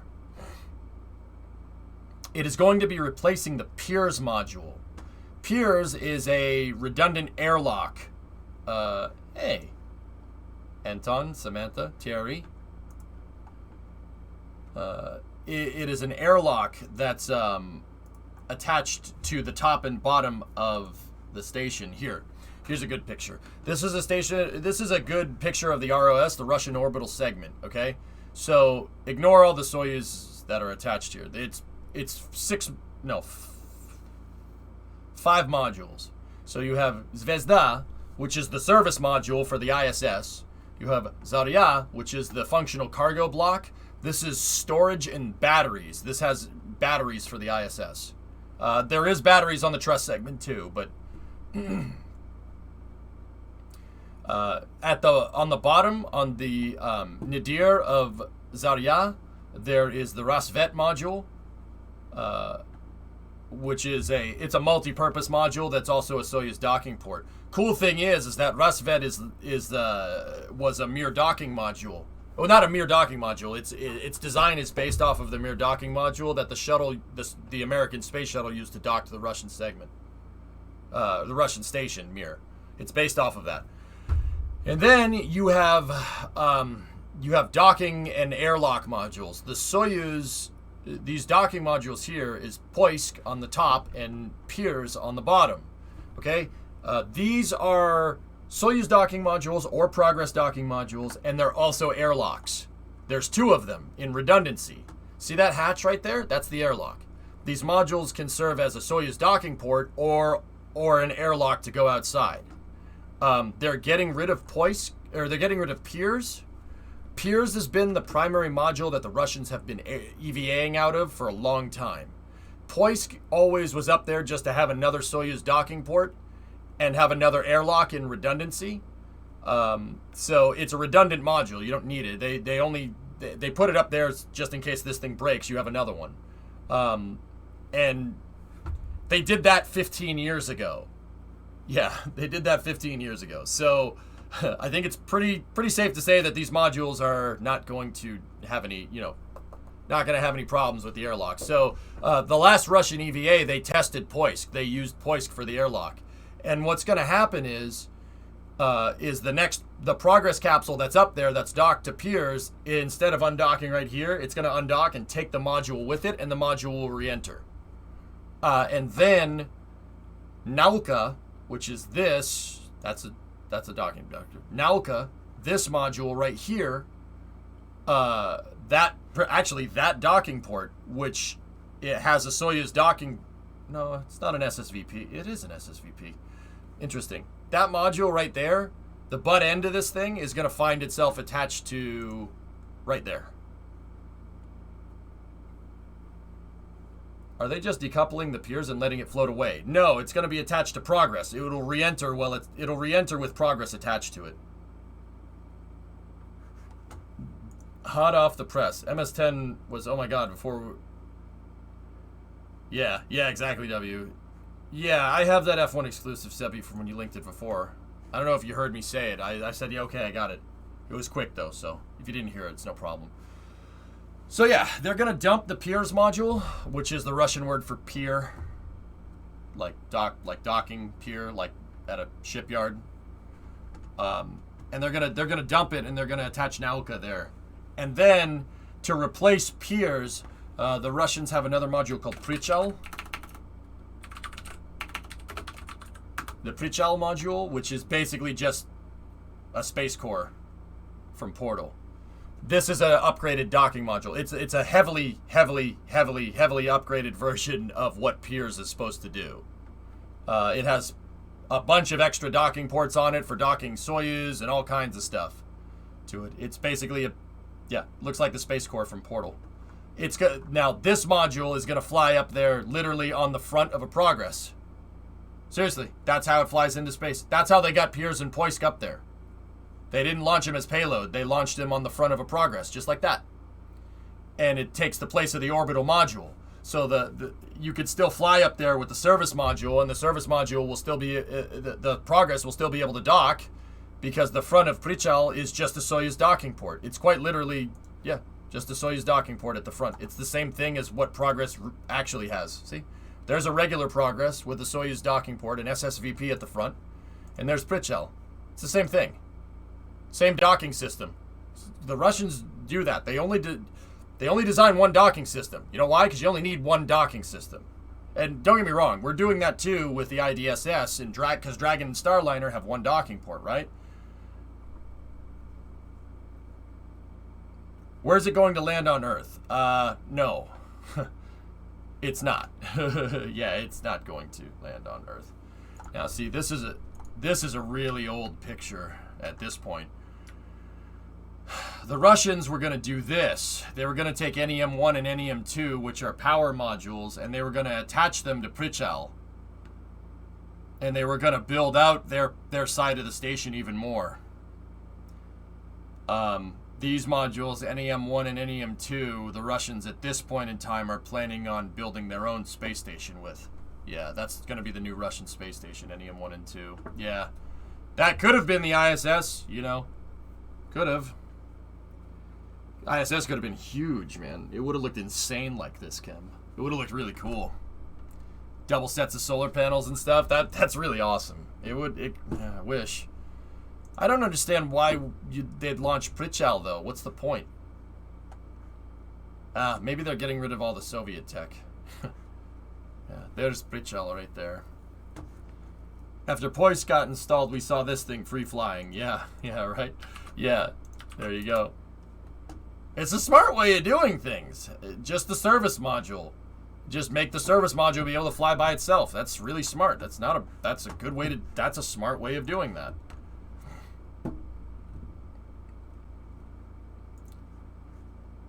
But yeah, that's what's going on. So that's scheduled to go up in July, and here's the picture of the module.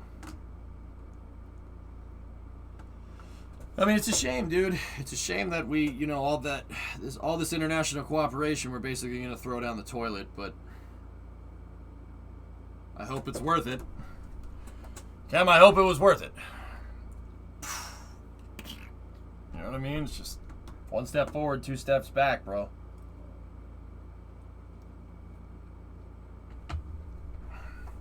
But yeah, this is the Nauka module. The Nauka is the science module. It's a module that has a bunch of scientific experiments on it.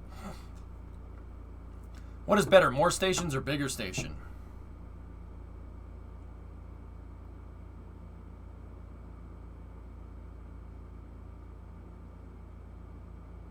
I think, Xeon, that's not the right question to ask. I think the right question to ask is the circumstances in which how that happens. So, like, more stations could be better. One bigger station could be better. In the context of what we're talking about, one station would be better. But, on the other hand, having more stations up there means more competition in space. So, it depends on the context. More competition could bolster a low Earth orbit access market and, you know, get us over the hump of making reliable, cheap access into space. It's possible. Having more space stations means you need to launch more spacecraft to them. But then again, having a bigger space station means you need bigger resupply vehicles going to it. So who knows? It's all the context. What happened to international cooperation? Reveril, we seem to be taking 1 step forward, which means everybody wants to have a space program, but 2 steps back, meaning everybody wants to do it by themselves, which is, I don't know. I personally think that's not sustainable in the long run, but who knows? We aren't any closer to building the damn cartwheel station from 2001. Yeah, right? Yeah, true that, man. Yeah, there it is. That's Nauka. It's cool to note that this thing has a robotic arm on it. The European Space Agency made a robotic manipulator, so this has an RMS on it, like Canadarm, so the ISS will have 2 of them. So basically we're going to have Mars versus Earth situation like the Expanse. I think, no. Revel, it's going to be the US and Europe versus China and Russia, if you really want to know. US, Europe, and Japan versus China and Russia, which I think is dumb. That's stupid. But whatever. Whatever, man. I understand why it's going on.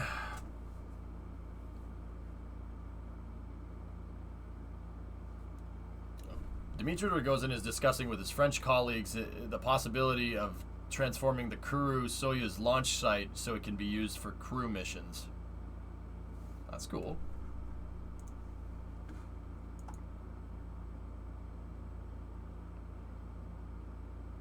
Won't India be with us also? Don't know.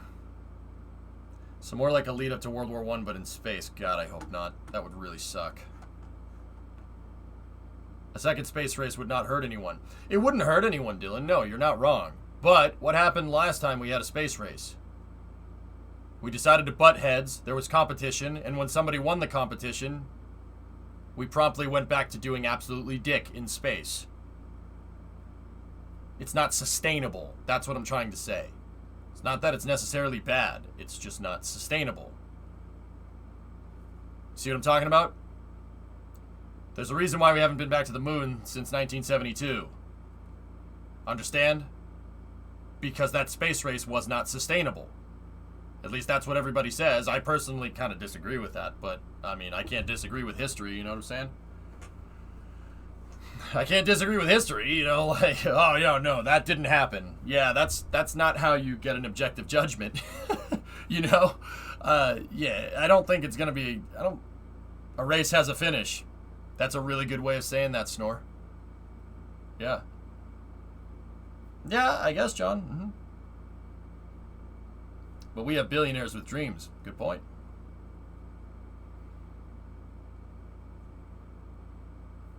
Not if you keep moving the finish line. Well, Stealthy, I think that's what everybody thought was going to happen.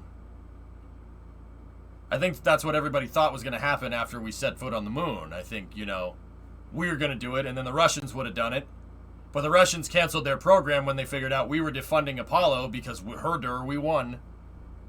You know, like... So they got rid of their program, and then once we realized they got rid of the N1 program, we said, all right, find a cheaper way to do it, make the space shuttle, and we all know how that ended. Okay. We moved the finish line backwards. There was no race for resources. Now there could be. I mean, Kem, do we want to play that game in space? We all know where that game ends. I don't want to play stupid games like that in space, because if you play stupid games, people say you play stupid games, you win stupid prizes. If you do dumb things in space, you're going to get really dumb prizes. It's like, it's not just stupid for stupid. It's if you do dumb things in space, you will regret it, and then some.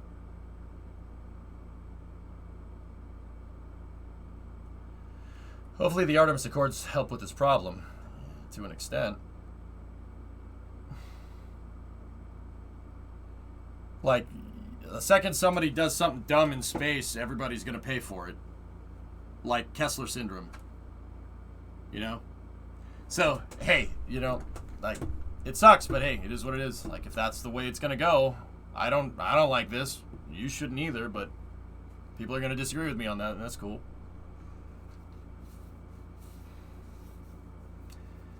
There's no oil in space, therefore there's no war.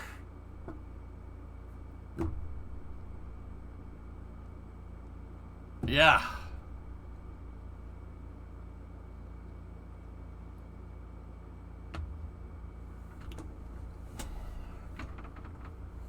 Yeah, I mean, if you want to be a little bit of cynical, if you want to be cynical about it, yeah, I guess. But see, the other thing is that you don't know that for sure. You don't know that for sure. Could be oil on another planet in our solar system. I guarantee if there is. Well, I don't know. Like, okay, what if we struck oil on Mars? What is the realistic outcome of that? Like, we send somebody to Mars, they step out, they put a pick into the ground, and psh, oil. What's the realistic expectation there? Like, what happens? You know, the joke is that, oh, the U.S. will, you know, the space program, the U.S. will, you know, if there's oil on the planet, the U.S. would send the entire blah, blah, blah, blah. Like, okay, what's the realistic outcome of that? Block buy of SLS? Gas prices will go up? You think so, Zell? Yeah, maybe. I don't think that's necessarily going to be a race for Mars. You know why? Because getting that oil back here is going to be super expensive. Just the thought that there would be life on Mars and something catastrophic happened would be very shocking. Yeah, I'd say that's a more realistic expectation. Granny goes there, sits on the front porch with the double barrel. Yeah, right. MCRN becomes a reality. Dang, quick, yeah. Convenient source of hydrocarbons for terraforming. Yep. Doesn't matter. Who gets the bigger patch of oil is the winner. Gas stations on Mars to refuel Starship. I mean, Mars already has carbon on it. It already is a gas station. Yeah, but free local rocket fuel. Yeah, but you have to refine it. You're going to have to get a refinery there somehow, John. How do you do that? It's going to cost a lot of money. Bring an entire oil refinery to Mars? It's going to cost a lot of cash doing that. Hey, Corey, what's up? It'd never be a viable thing to bring that oil back. I mean, you guys remember at what is it, IAC 2016, where Elon Musk was like, even if there were like prepackaged pallets of cocaine sitting on the, like uncut cocaine sitting on the surface of Mars, it wouldn't make sense to go and get it because the price of that commodity would be less than the price of sending a rocket there, right? You'd need to use it there. I mean, that would be great for terraforming Mars. Yeah, that'd be really good, but yeah, Jim, just like a solid gold asteroid. Yep. What if Titan becomes the new place for tycoons to make businesses with liquid methane, perhaps? It's a little ways away, Aiden, but yeah, that'd be cool. You'd also destabilize the market by bringing that much back. Yep, yep. It wouldn't be viable to bring the oil back to Earth for people to use it. Yeah. Mm-hmm. Cocaine atmosphere. So, Miami. Sea Dragon in the 80s. Yeah, I got you. What the? Thomas, what's your last? So, these were just driven over to the propellant production site.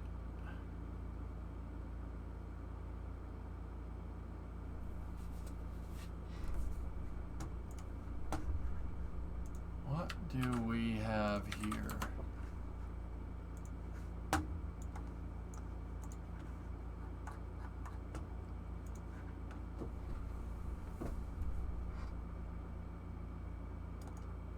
They were driven to the propellant production site?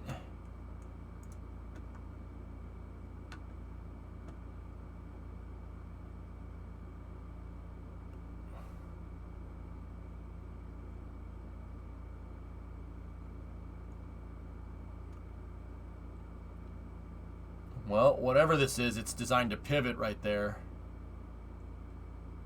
So those are ball joints. So it's designed to have an axle that goes through here, whatever this is. Are they building a robot? I mean, you're gonna need something the size of a damn Gundam chem to catch that frigging booster.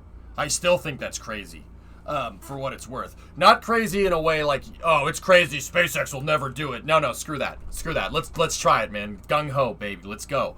I just don't understand how the frick they're gonna do it. And it's gonna be mighty impressive when they catch that sucker. See, but in this regard, I have no freaking clue what we're looking at. It's steel, right? It's steel, and whatever it is, it's got two.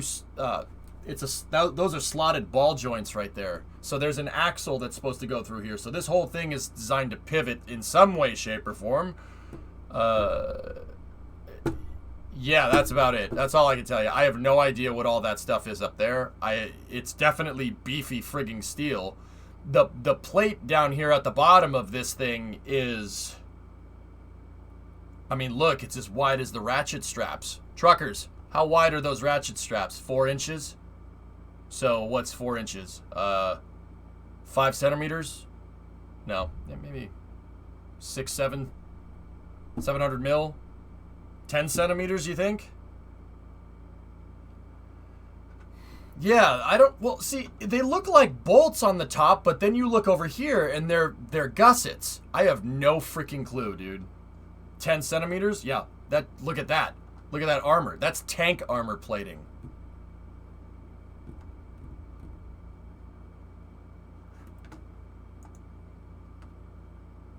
Maybe something like that. Well, that's a Saturn V umbilical, but yeah. I mean, Fragment, you see how thick that damn steel is? You know how hard that is to freaking weld? This thing probably took months to freaking make. Yep, curved flatbed is flat. That's right, Steven. Yeah, that should tell you how heavy that damn thing is. Yeah, I don't know. Who took this picture? Oh, Brady did. Cool. Let's get another thing from the flea market. Let me see.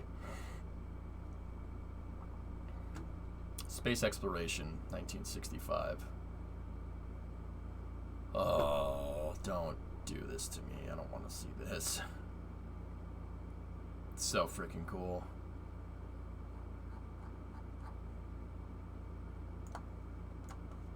Awesome. I'm going to check that out later, C-22. Yeah, I don't know what this is. You said it went, Thomas, you said it went to the propellant production site? So the gas well site?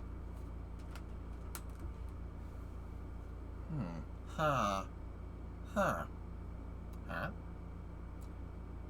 If it's going to that site is also where the tower segments are made. Yeah, that's right.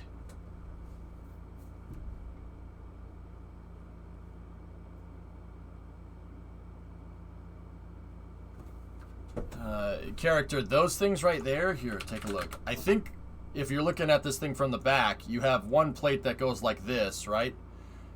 And then you have a flat piece, and then you have another plate that goes like that, right? Yeah, at face value, it looks like the axles don't work, and this would bind up if you tried to move it. I think inside of there, you have slotted ball joints, so...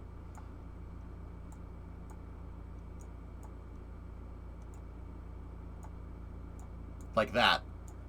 so these things can actually pivot, right? And then an axle can go right through. See what I'm talking about? And that would make it so it can pivot like this.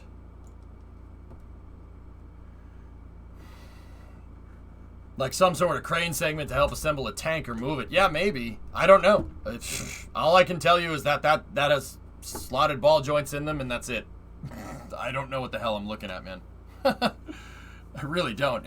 Whatever this thing is, I don't know. Catwalk of some type, maybe? I don't know. Hey, Wildland, what's going on? They're also making an 8th tower segment. It's 2/3 of the usual height. Jesus, what are they up to? Anyway, let's keep going. There's a picture of Inspiration 4 in a dragon in the training Dragon capsule, which is pretty cool. Inspiration 4 is the flight that's being funded on Dragon by civilians by that guy. That's Jared Isaacman here. He's a very, very rich entrepreneur. He's a really smart dude. Really smart dude. He buys fighter jets for fun.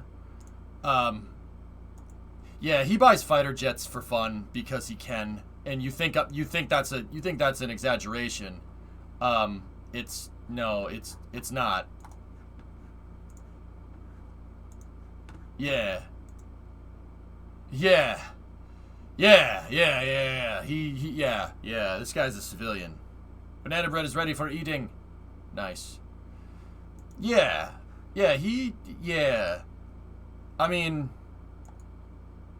that's a freaking fighter jet.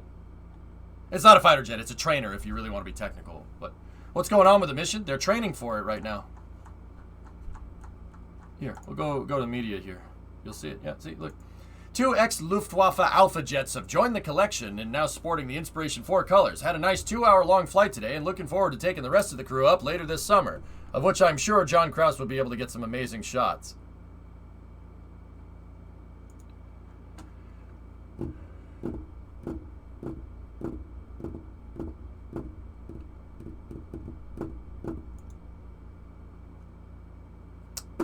About that.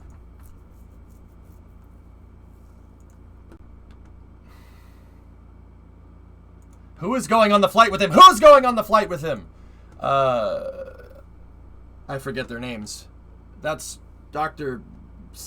Cyan Proctor, I think her name is. Haley Arkino is over there, and this guy is an engineer for Lockheed Martin, but I forget his Eric or something. I think his name's Eric. I forget his name. He's good. Hopefully he never sees this.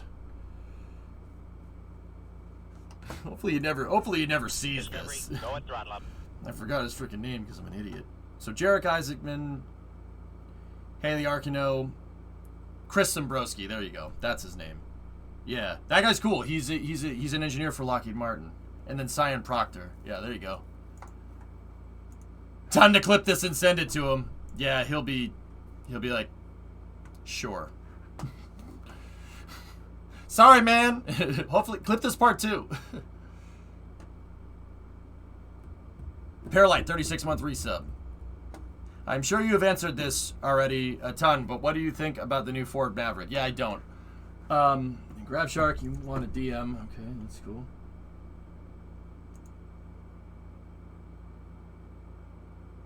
I don't know what that's supposed to be.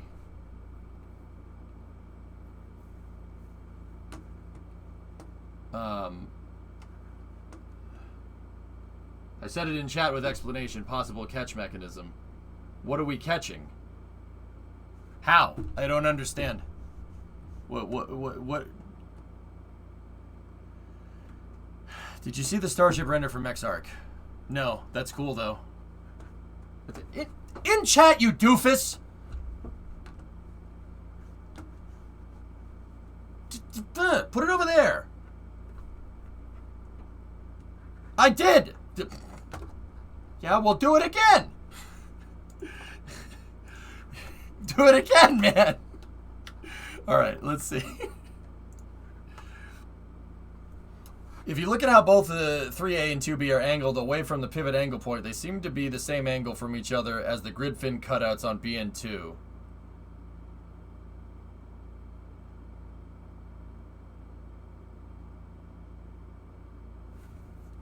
render of it. Okay.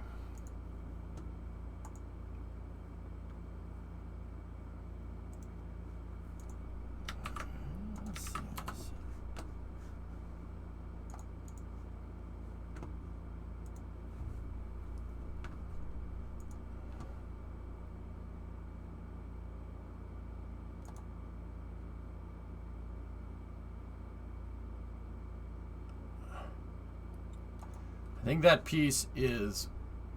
I think that piece is one with left and right A and B, 1A butts with 3A and 1B and 2B.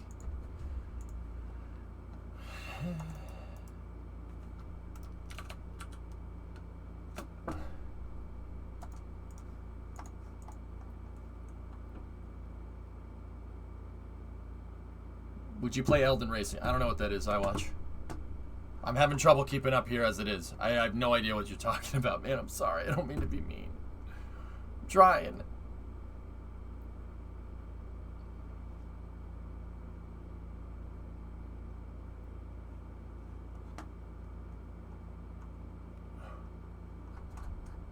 What?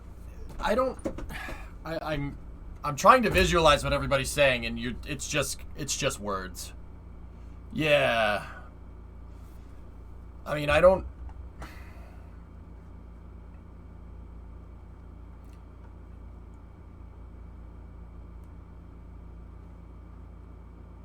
There's no way this pivots. Something pivots on it. Yeah, Core, that's what I'm thinking. This has got to be fixed because of all this, but... See, the guy... Who did this? Yeah, so Space Eccentric. All right.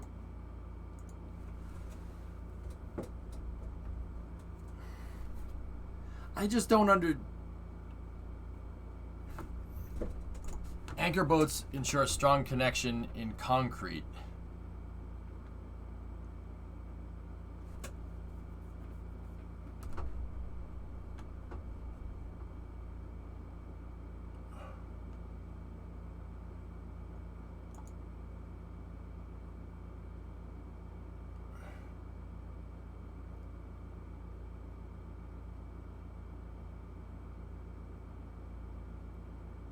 I speak English bad today. Those are go embedded in concrete. Do what more good like? Hey, Mock, what's going on? Haven't been here in a few weeks. Yeah, I was on vacation last week. It's all good. All good, man. How you doing?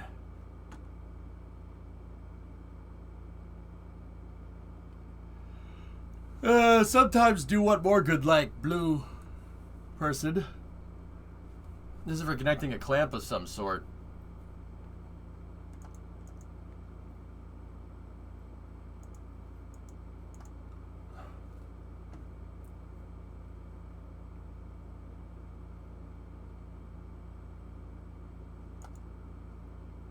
The hoist is used directly on the tower of the oil rigs. At the top of the rig is the crown block with huge pulleys.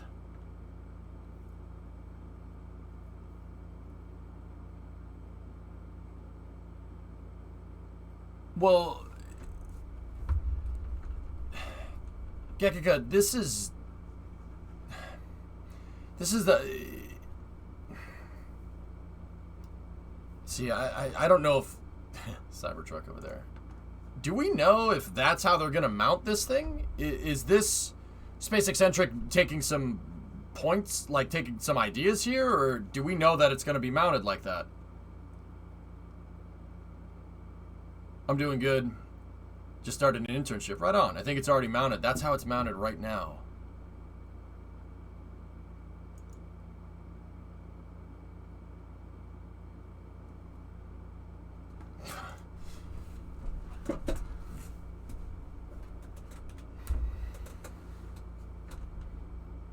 Yeah, I got nukes, maybe.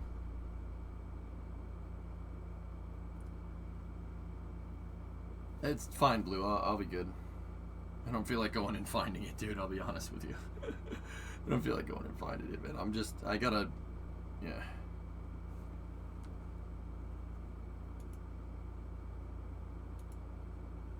Oh, somebody linked a picture. Thanks.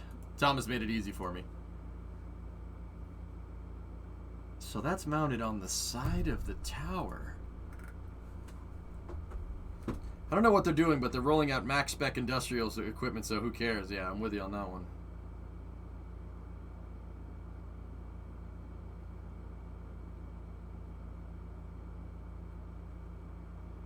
The hoist is used directly on the tower of oil rigs. At the top of the rig is the crown block with huge pulleys. Yeah, they need to be able to lift up the drill segments on the rig. How thick is that wire? Golf ball, maybe? We thought this was elevator pulleys, guys, but it's clearly not. So you have your motor right there, and the motor's on a drive axle, and that axle goes through an increase here for torque. No, not torque. Speed? Yeah, let's go slower. This goes slow, do good, what more? It could be for hoisting the booster and the ship.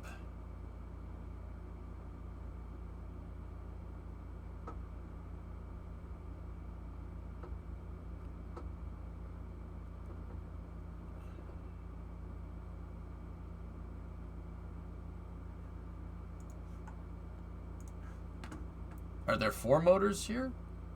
Yeah, maybe that one's over. Yeah, the one's on the side. Oh yeah, no, there's right there. 1, 2, 3, and 4. Yeah, I got it.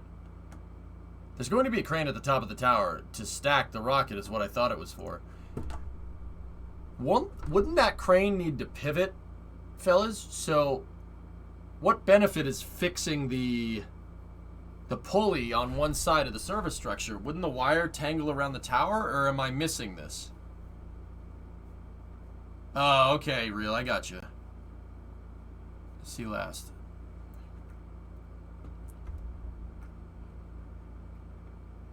I'm guessing it's for an elevator. I don't think so. Probably not. Elevator pulleys don't work like this. Elevator pulleys don't work like that, Sea Dragon. How an elevator works is you have your elevator on a cable, and then you have a wheel at the top that the cable is riding on, and then down the sides of the elevator you have counterweights. The two counterweights the counterweight on the side weighs exactly the same as the elevator. So the motor up at the top just moves back and forth, and it moves the elevator up and down with the counterweight.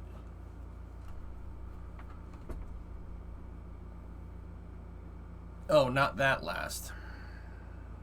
If you're not tagging me, Sea Dragon, I'm going to assume you're not talking to me. Like, it's not, I'm not trying to be a jerk, dude. It's just, there's a lot of you. There's a lot more of you guys than there is me. So, yeah, I have to have it highlight, man, or else it's impossible to keep up. Is it to lift payload up as well? I don't know. Here it is, my bad. Is it to lift payload? Hey, don't worry about it, dude. It's all good. It's all good. I'm just telling you, dude. I'm not asking for an apology. I'm just telling you how I roll, because there's a lot of you. I don't want to leave questions unanswered, man. That's all. Yeah, this is... I don't know, dudes. I don't know. The giant pulley was delivered to Starbase on the time. Yeah. I mean, see, Ryan, it might be used to deliver payload. You might be right. I mean, for an industrial elevator, I guess. If you want a freight elevator, I mean, because presumably they got to load Starship up with things, and what they're loading Starship up, I'd assume the payloads, the kind of payloads that are going to be put in that thing are going to be something big, right? Like, put Starship on the pad, lift Starship way up, put Super Heavy on pad, lower Starship onto Super Heavy. Yeah, maybe apologize now. Now, are you freaking sorry?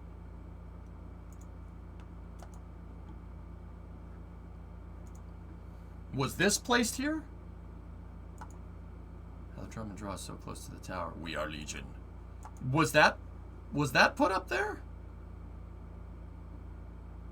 Or is this just... Huh.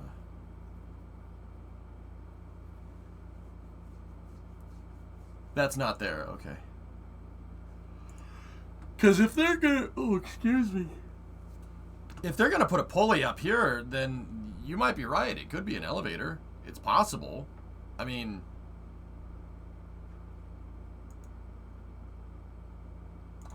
That's super interesting. Good renders by Space Eccentric. That's cool. But that also begs the question, what the heck is this thing for? I don't even know what the hell this is. Like,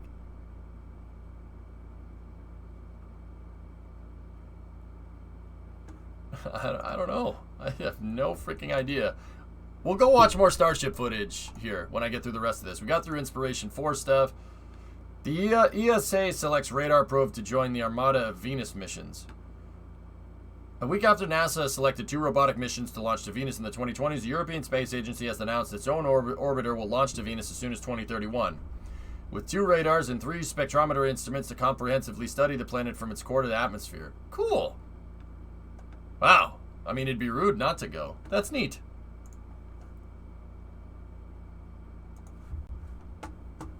Cool. All right, let's keep going. This one's coming from Axiom here. Axiom is doing vacuum testing of the Axiom Earth Observatory window prototype has thus far confirmed that it meets all requirements. Leak rate, outgassing of volatile materials, and material deformation. Wow, that's cool. That's going to be one of 6 windows on their cupola module. Their cupola module is going to be crazy. Look at how big that pane of glass is. It's really big. This is going to be a module that's going to be attached to the ISS.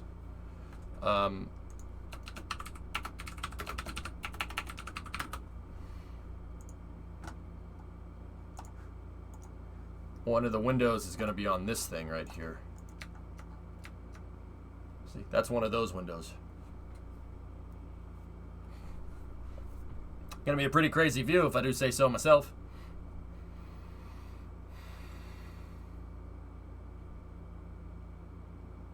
Are we expecting them to fill the legs with concrete based on the little anchors in the sections?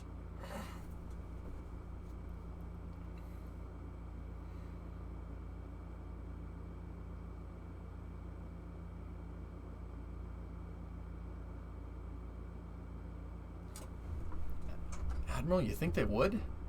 Like, I mean, I guess. I don't see why they would. I mean, that seems smart. Whatever. Actually, that's really... Sorry, sent that after you said SpaceX later. No, it's no problem. You think they could? I mean... Yeah, I don't see why you wouldn't. Is real concrete made like that? Like, I mean... How would they make it on a skyscraper? Would they pour it inside of a big metal tube like that? Or not a metal tube, metal box? I mean, yeah, I guess. Will those windows use leaded glass? I don't know. I have no idea. Here, let's see. 8 of these panels will encircle human occupants on Axiom Station, creating the largest window observatory ever made in space. Oh, yeah, there you go. It doesn't say what it's made out of, though. I have no idea. I can't think of anything else in the world, Kuro, that's going to work like super heavy. Nothing. What do we have bigger than 140? Nothing, sir.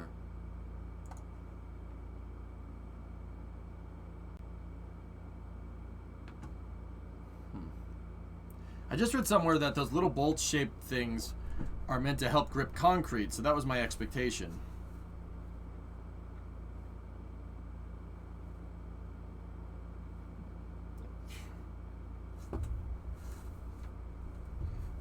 Yeah, Pixel. I don't know. Maybe. 240, you heathen. I knew that wasn't the right number, and I knew somebody would say it. Oh, shut up. Anyway. All right. So let's see. What else do we got? So Rocket Lab recently announced that they're sending a Photon satellite to Mars. 2 photons to be exact. They've been awarded a contract by UC Berkeley to design 2 Photon spacecraft for NASA's Escapade mission to Mars.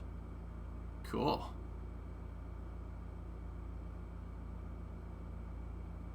Fanatec is going to sell another wheel that can be used on an actual car. Cool. Also, I just got a new PC, 3070 RTX. Wow, good for you. How far can Photon go? Clearly to Venus and Mars, Sea Dragon, so it clearly has a lot of Delta V. It's a little stage, though. It's not very big. It's like maybe the size of a go-kart or something. It's tiny. Hey, Art, what's going on? Interesting. All We don't need that. I'll save this stuff for the end here.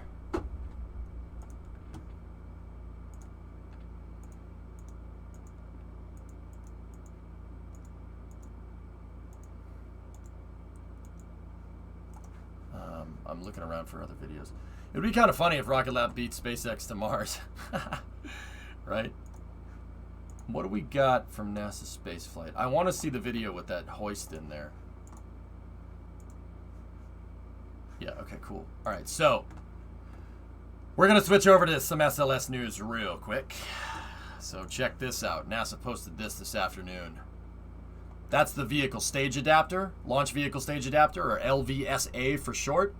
The LVSA is going to house that, the interim cryogenic propulsion stage. ICPS for short. This is SLS's third stage. Well, second and a half stage if you want to be technical, because the core stage lights on liftoff, right? So the SRBs are technically the first stage. The core stage is technically the second stage, right? And the ICPS is the third stage. This thing, SLS will be able to deliver an Orion with its European service module and a fully fueled ICPS into low Earth orbit, which is, I'll be honest with you, that's punching way below the belt for SLS's lift capacity. But for a start mission, it's okay. It's not bad.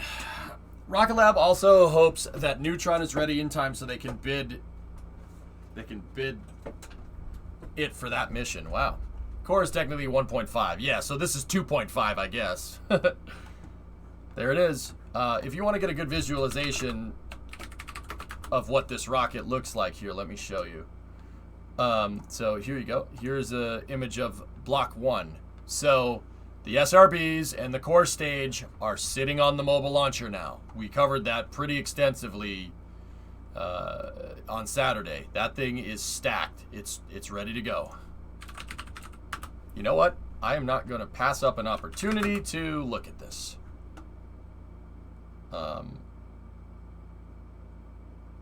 Ooh, nice render of Block 1B.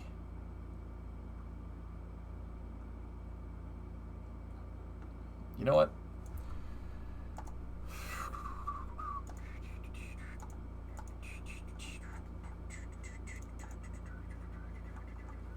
Let's try the VAB. Let's see what VAB gives us.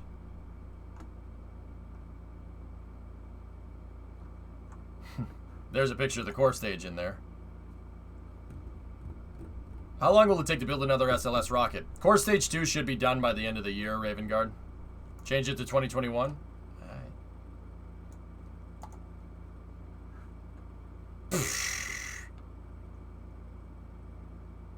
Wow. There it is. It's crazy. It's freaking crazy, dude. Absolutely insane.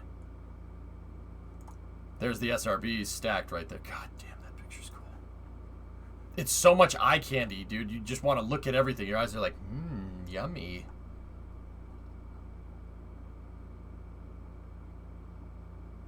Oh. I mean, we've seen these pictures before. I just want to see if we can find a picture of it all stacked. There's a good one. So, the core stage is stacked. There it is. Inside of the VAB. That's the big tall building down at Kennedy Space Center, the one that's 500 feet tall. There it is. So that's all stacked, right? There's the vehicle stage adapter, and then the ICPS, and the believe it or not, the Orion stage adapter is there as well. The spacecraft adapter and the service module in Orion with its launch escape system is over in the Spaceflight Processing Center. It'll be there soon.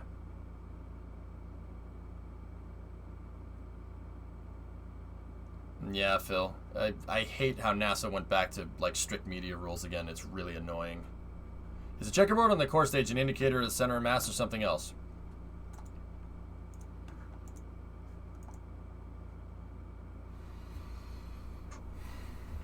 Cletus turned some gears for a second. What is that for? What do you think that's for? Think about it. Why would that be there? Why would they need to indicate center of mass from the outside of the vehicle?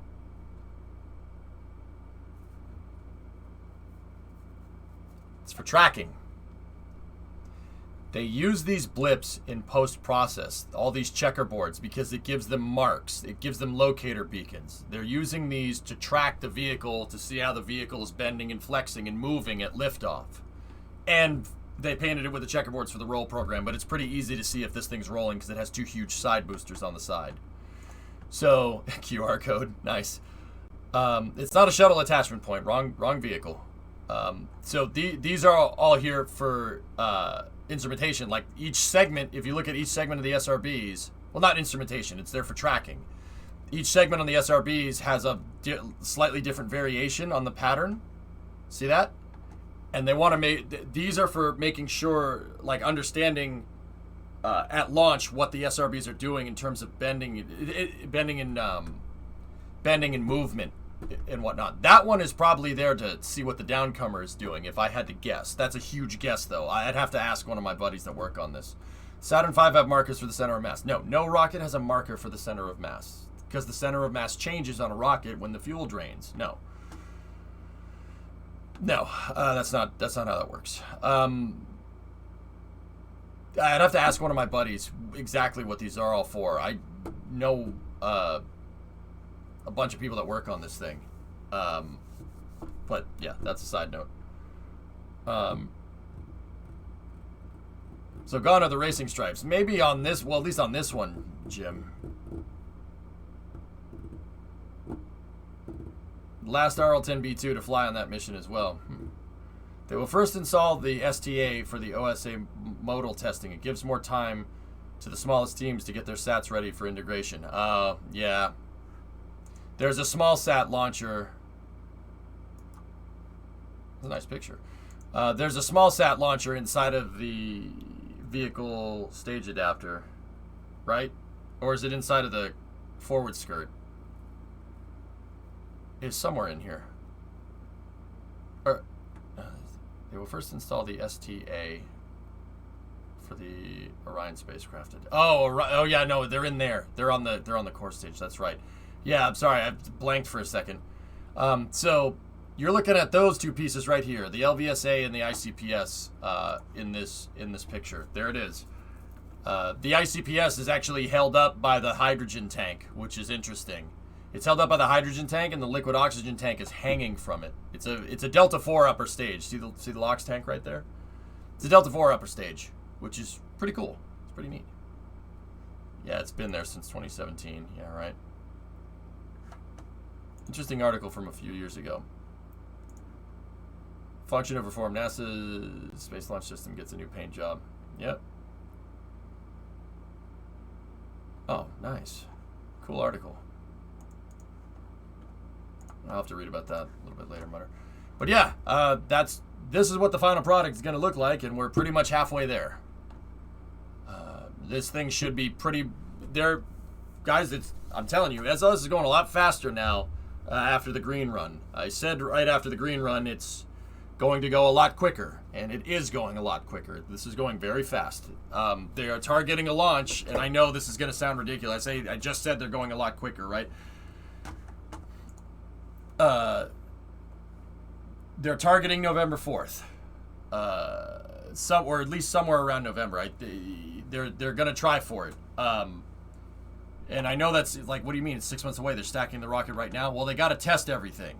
How NASA is doing their testing is not like put one on the pad, launch it, and see what happens, and then go and launch another one. No, they're gonna test every single component on this thing as basically as rigorous as they can. And then put the whole thing together, not put the whole thing together, and then go to launch it. Would the larger Centaur for Vulcan work on SLS? Like, would it be comparable to the New Glenn upper stage? Something like that.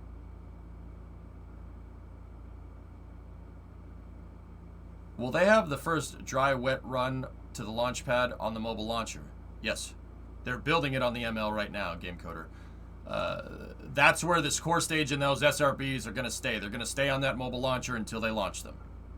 You know, unless they really royally screwed something up and have to take apart the rocket, in which case, yeah, that sucks. Nobody wants to do that.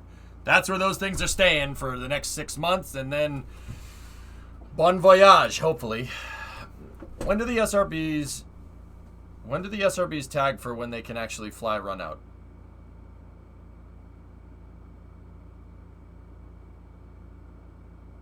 What Thomas said.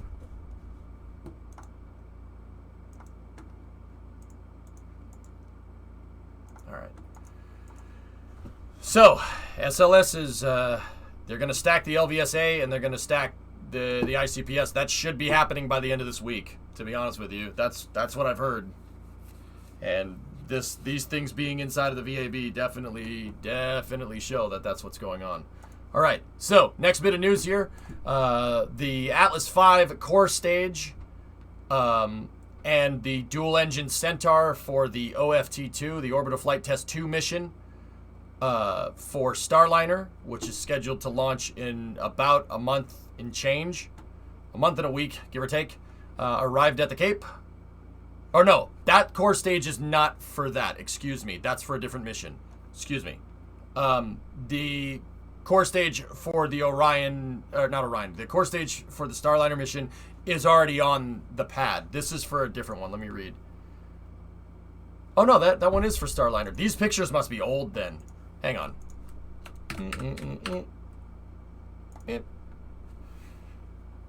Kyle, I need your help for a second. There's my guy right there. Oh. There's the Centaur right there. Those are for the CFT mission. Yeah, okay, cool. Yeah. Sorry. O's and C's look similar to each other. No, sorry, I misread it.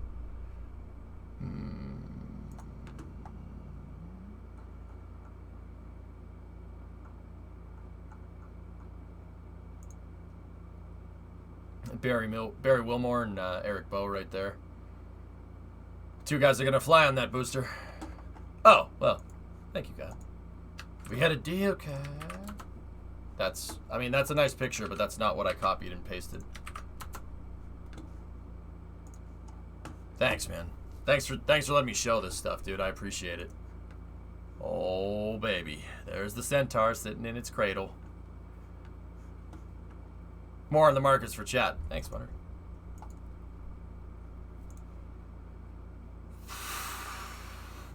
Yeah, baby. That's pretty cool. Yeah. Fragment, these pictures are fantastic, dude. You guys should go buy a couple of these. That's a pretty cool picture. Ha ha ha! I see what you did there. Nice. Awesome. Freaking Navajo with an Atlas V core in the back.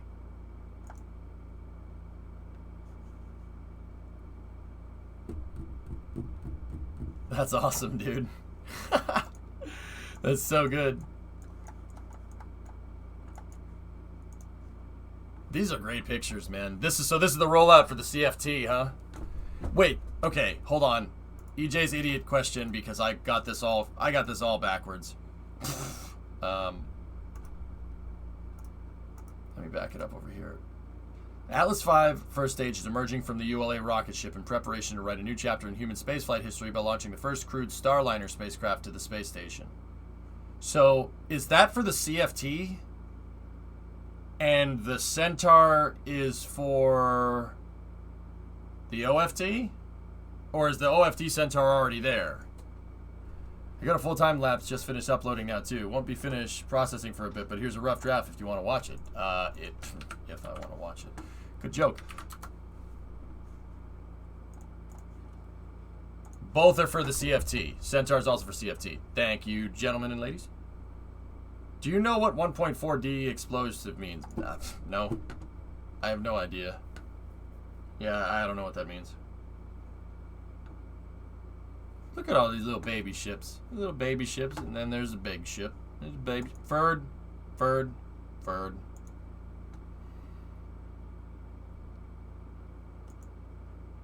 SpaceX uses Fords. ULA uses Fords.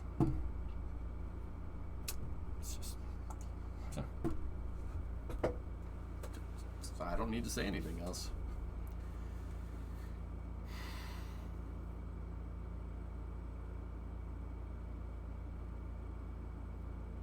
They're cheap. Yeah, because ULA and cheap go together, right, Mutter? Yeah, nice try.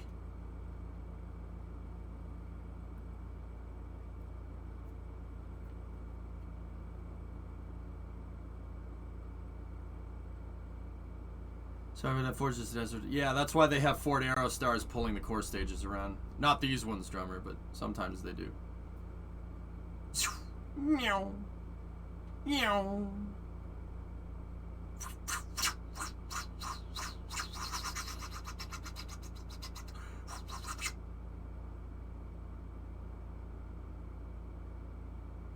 Admiral, right?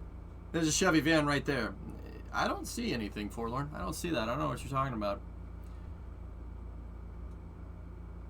All I see, Forlorn, all I see is a Ford, you know, Freightliner, a Kenworth, another Ford, and a porta potty. I don't see any Chevys here. I just see porta potties. The OFT2 booster in Centaur was originally the CFT booster Centaur. It has been the ASOC since at least February 2020. It became OFT2 after the OFT1 failure. Gotcha. Do you know what was in the cargo containers? The cargo containers had the inner stage, the inner stage, the piece that connects Atlas first and second stage. The conic inner stage was in there. And it probably has the payload adapter in there as well. These are all the parts to the vehicle, Sea Dragon. Is it just the payload adapter, or is the inner stage already... Wait, actually, hold on. Let me take a look at this again. Oh, nope. Centaur... Wait, does it have the cone attached to it? I can't tell. Centaur would have a conic adapter attached to it for Atlas.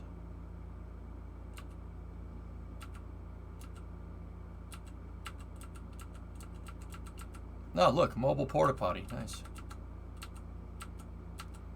Why is the Centaur diameter smaller than the Atlas booster?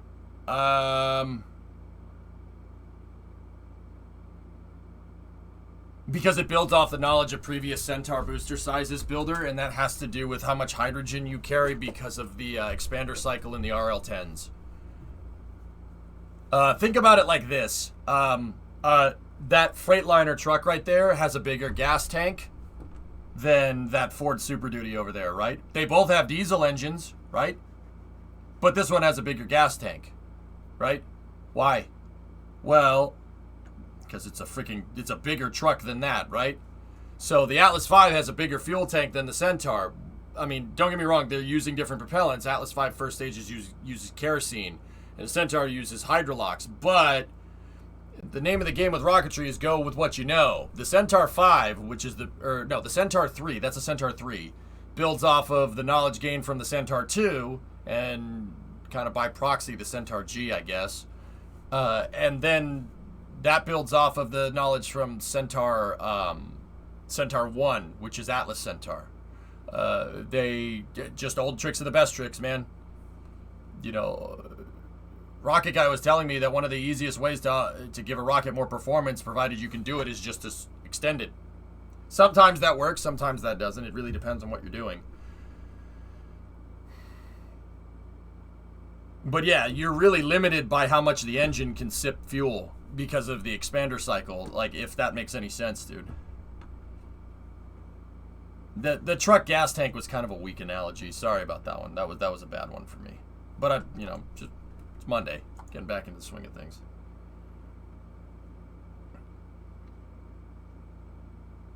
Basically, the fuel tanks can only be so big for having a single RL-10.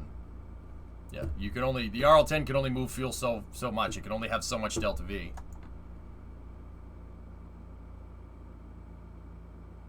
Chevy's a porta potty was a weaker analogy. Why, Forlorn? I usually wake up in the morning and take a huge Chevy in the bathroom. I don't think so. It wasn't an analogy.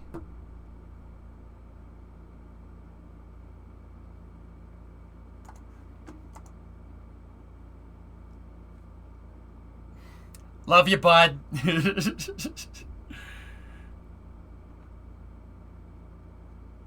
That thing is so cool, man.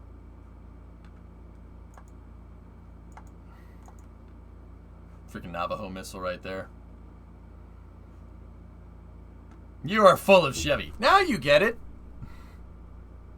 Well, yeah, Drummo's smug face. SR-401. South entrance to Cape Canaveral Space Force Station. Okay, I was just wondering why they wouldn't shrink the stage height-wise versus diameter-wise. Yeah, it's basically just go with what you know, Builder. Centaur 3 is... Here. Hydrolocks... there's a bunch of different reasons, okay? There's a bunch of different reasons. Dude, the best way I can describe it, dude, is just go with what you know with Centaur stages. Because hydrogen is a big pain in the butt to work with. Now, with that being said, this should explain it a little bit better. See? Go with what you know. Atlas 2, 2A, 2AS, 3, 3A, 3B, you know, 5400 and 5500. Go with what you know. Don't change it. It's a good stage. See what I'm saying, man? It's okay. Ford will get to the moon one day. Nice. Nice. I see what you did there. Oh, yeah, the Centaur talk. I remember that, Phil. Nice. Yeah, re-engineering the upper stage is difficult. Upper stages are very, very, very complicated for what they are, you know? In terms of mass, I mean, you saw how much mass plays into building our SSTO 2 weeks ago, right? Like, you want to squeeze as much efficiency out of this thing as you possibly can.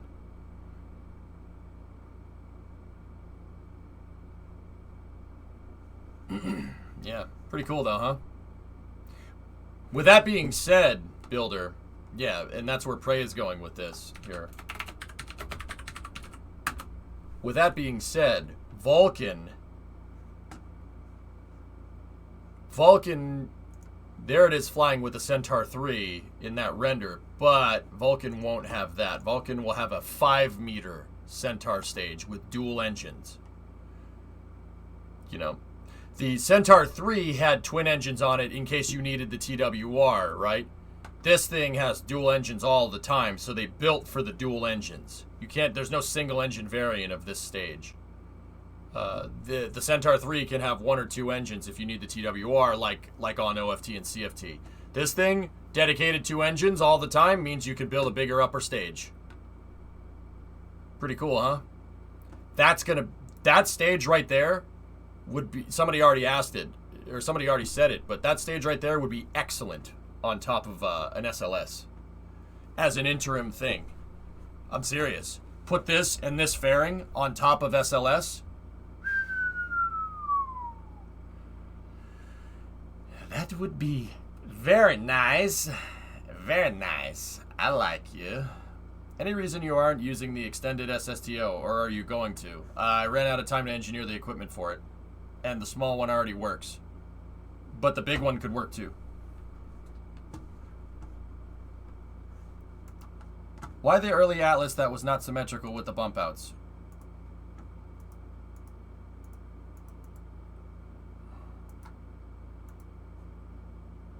I don't know why this picture is the thing. Alright, anyway. The bump outs right there, the Atlas 2 comes from, the Atlas 2 is based off of the Atlas Agena carrier vehicle, which is based off of the, here, let's just do Atlas rocket. Here, take a look. It's based off of the Atlas Agena, Mercury Atlas, and the SM-65 Atlas missile. Here, actually, let's go over here.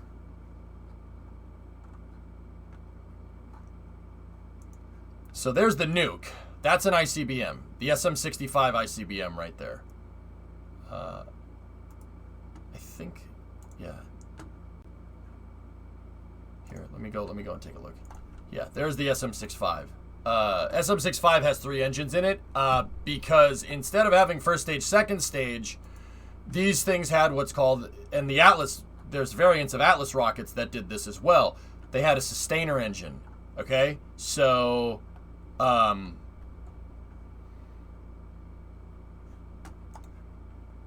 do you see this entire bottom piece right there?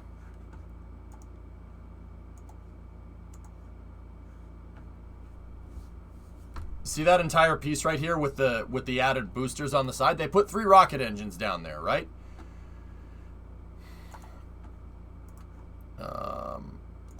They put 3 down there. But this, you see how the paint scheme changes right here? This whole bottom piece actually flies off, right? To shed some mass because you don't need the TWR up there. They actually dump the engines. They dump 2 of the engines. They quick disconnect and they shoot off the bottom. And then this works kind of like a core stage. So instead of like a booster having 2 side boosters and you separate the booster and the engines, right? This thing just separates the engines. That's it. And you have 1 big fuel tank feeding 3 rocket engines. Understand? So that's why it has that weird shape down the bottom. Because, actually, Thomas, thank you. Thank you. There you go. See? It pops off. Isn't that cool? And it kind of halfway turns into an upper stage right there.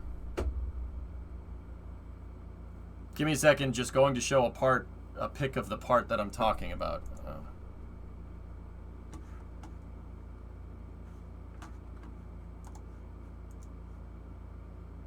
That's actually really freaking cool, to be honest with you.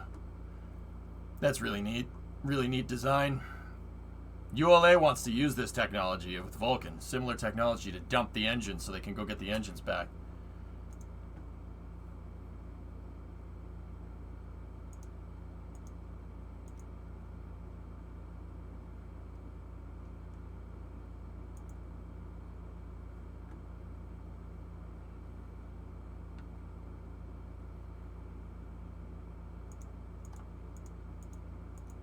Yeah, it's a crazy picture.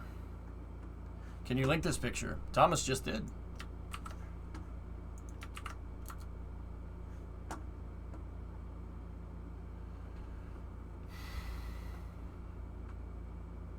It's pretty nuts.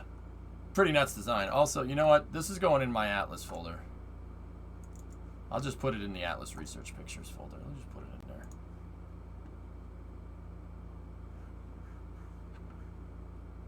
So before it gets down to business, it takes its pants off. Yeah, pretty much. Convair are the people that came up with this design. It's really smart, actually.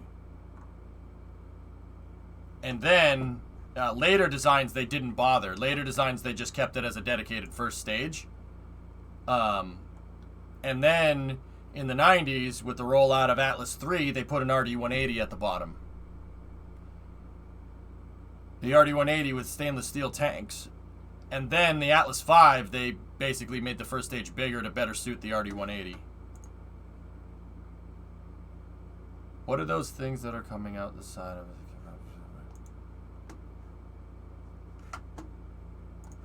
Oh. It's the fuel line and the raceway. The raceway is all the electronics on the side. See that? All the electronics in the fuel line. Something that Atlas still has a legacy system that traces its roots directly back to the SM65. Atlas 5's raceway is based off of this. Yes. It's fuel lines and it's the electronics. A lot of rockets have a covered thing going up the side like this called a raceway. Raceway carries all the computer or all the wires for the computers.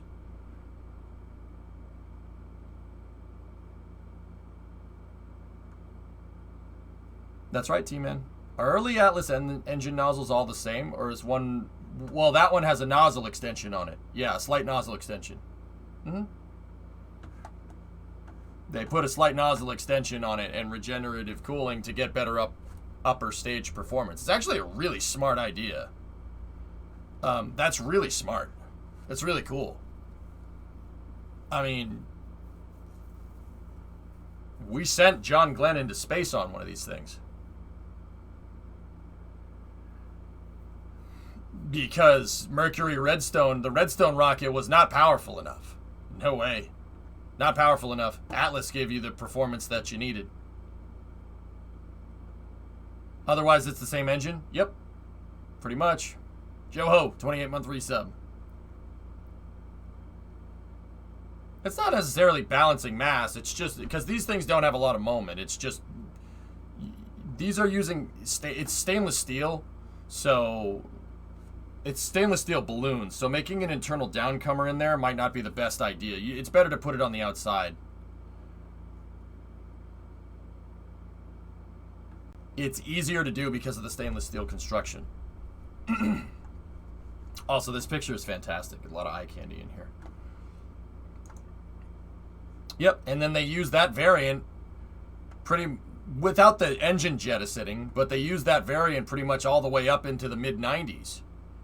2AS has solid rocket boosters attached to the side. Internal downcomer, Starship go burp. Starship isn't using balloon tanks, Thomas. Poor attempt at a Kappa. Try again, please. Anyway, Kyle, thank you for this footage, man. Great footage. So yeah, see it? You could still see it to this day on Atlas 5s. Sea Dragon, look. Take a peep. See? There's the raceway. Looks exactly the same, and then there's the external line. That hasn't changed much. Seriously, use what works. Your eye candy, how's your mother? Good. Atlas 5 2AS last flew in 2004. Jeez. Or Atlas 2AS. Altas.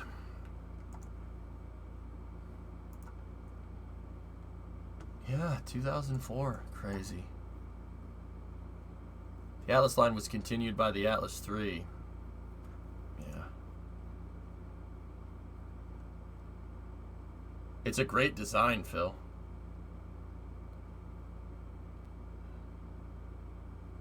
How did the Mercury capsules ever boost into a higher orbit, or was that Gemini? Mercury capsules... With Mercury Redstone, you didn't have the Delta V to get into space, so they launched him on a suborbital trajectory, RJ. So like Alan Shepard's flight, the first American in space, went up and basically just went out into the ocean. It just basically followed a first stage trajectory, and then Alan Shepard landed out in the Atlantic. Then they switched it to Mercury Atlas. Mercury Atlas, because of the sustainer and the stainless steel construction, made it able to get into space. They could get it all the way into space, and the Mercury capsule had little retro propulsion pack on it, so it could boost its orbit if possible. It could if needed, and then there was RCS on it to be able to help with re-entry, and then there was some RCS to do some on-orbit maneuvers and stuff. That's about it. Hey, how was the vacation? It was great, Yarg. Everything was good. You might like this photo. Yeah. Crazy.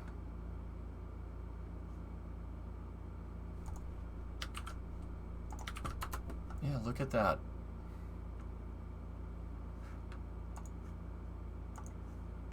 RCS, I don't know. I forget if it was Hypergalaxy Dragon, to be honest with you. Should look it up, dude.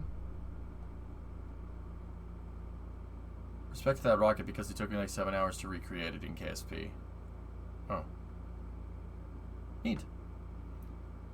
One thing that I always liked about the older Atlases is that the trailer is the erector. See the tires down there? The trailer for this thing is the transporter erector. Yeah, a truck just with a fifth wheel right there just backs the trailer up. They hook up the cables, and then they just turn the trailer upright. It's pretty smart.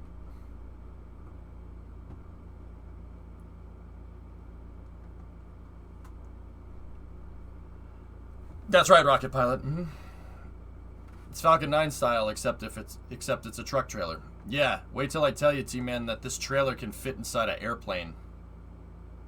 They designed, well, not this one. This trailer's design dates back into the 50s, late 50s, early 60s, from the SM-65, right? That guy, right? This thing, I mean, think about this for a second, okay? This thing had to go all over the place. It had to go everywhere. Why? Because there's Atlas missile sites all over the U.S. So it's not like you can move it by barge. It had to be able to be A, either moved by truck, or B, moved into a place where a truck can't get. Right? So, like getting it down to the Cape to launch it is no problem.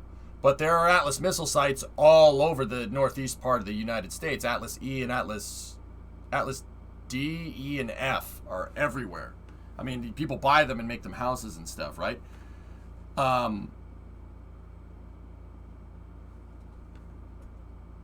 Pretty sure ULA is using the original Centaur trailers. Yeah, maybe.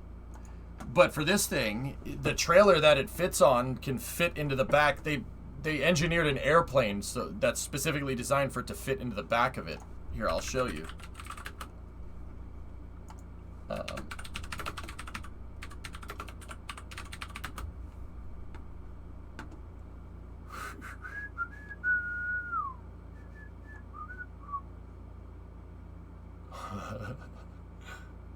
Oof.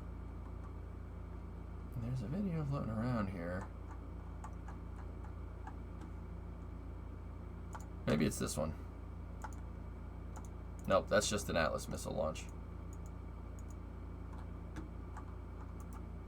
What replaced all the Atlas missiles? Titan. Titan replaced all the Atlas missiles, and then Titan immediately, basically by the time they had the program rolled out, Titan was replaced by Minutemen. Dude, RJ, in 1960, the majority of the ICBMs that the U.S. and the Soviet Union had were Karolox. Why would you do that? Why would you have a Karolox missile? Takes time to fuel the thing up. You have to deal with boil off. That's a big pain in the butt. No, it's better to switch to solids, right? Solid, you could just keep it in the silo, keep it in a cool, dry place. It's good to go.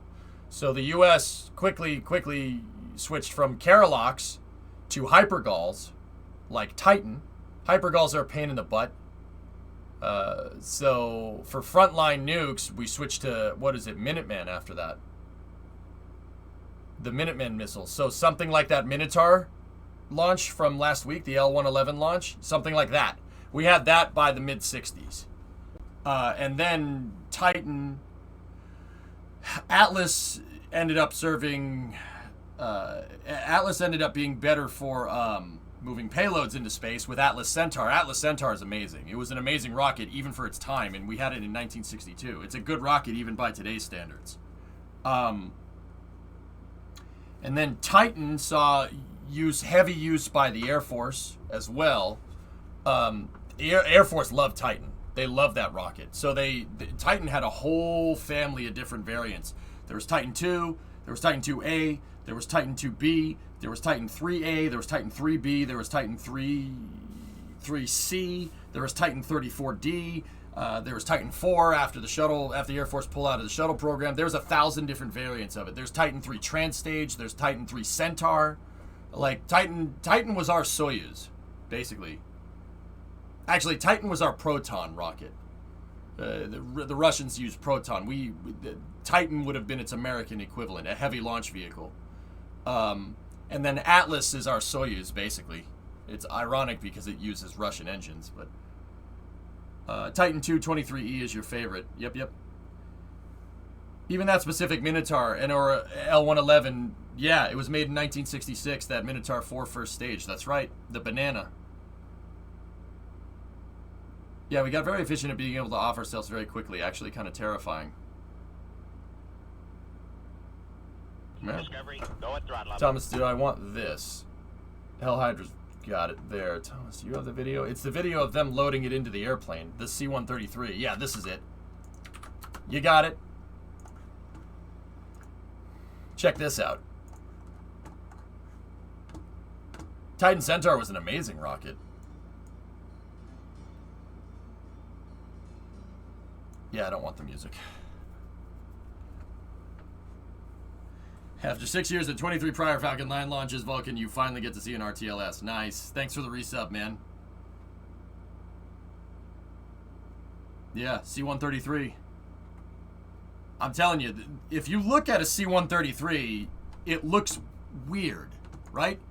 It looks bizarre, like it's stretched almost. Dude, I'm telling you, I don't know this for sure off the top of my head, but I'm, like, I know engineering. I'm pretty good at it.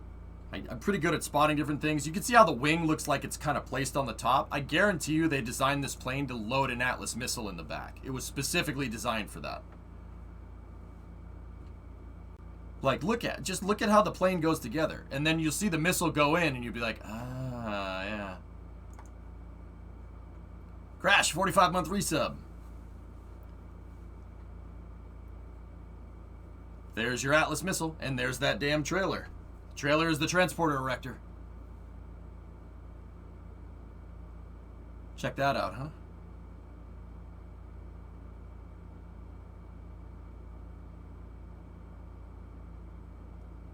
Watch this. This is wild stuff. The transporter erector goes from being a truck trailer to being a damn train. See the rails? They take the wheels off of the thing, and then because they don't have the space, right? And it's on rails, and a winch pulls the damn thing in. And now you look at the plane, and you're like, oh, that fits perfectly in there. Dude, they designed it.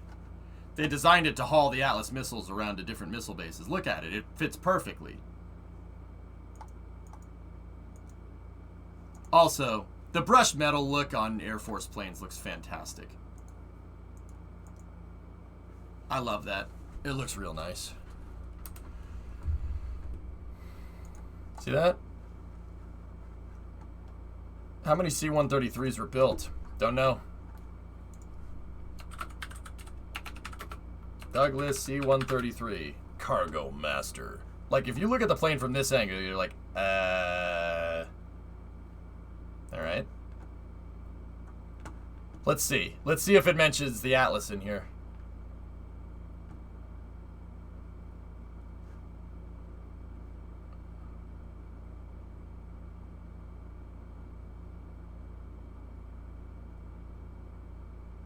It began being replaced by the C-5. Yeah, it looks like a derpy C-130, like the C-130's brother. I mean, not to say that it's probably not a great plane. The C-133 had tail doors and side doors and a large open cargo area. C-133 carried many large and heavy loads, including Atlas and Titan ICBMs. Although it was not designed specifically to transport ICBMs, it may indeed have been the reverse.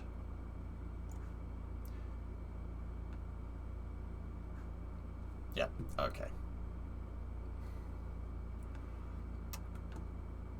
The C-133 had large tail doors and side doors and an open cargo area. The C-133 carried many large and heavy loads, including Atlas and Titan ICBMs, although it was not specifically designed to transport ICBMs. It may indeed have been the reverse.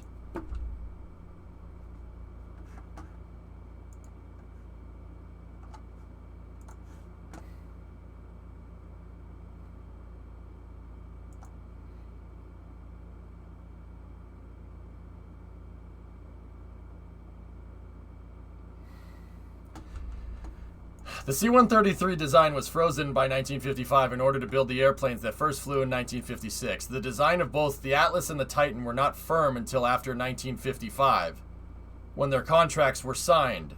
With the C-133B, rear cargo doors were modified to open to the side, making ICBM loading much easier. The designs of both Atlas and Titan were not firm until after 1955. C-133 design was frozen in 1955 in order to build the airplanes that first flew in 56.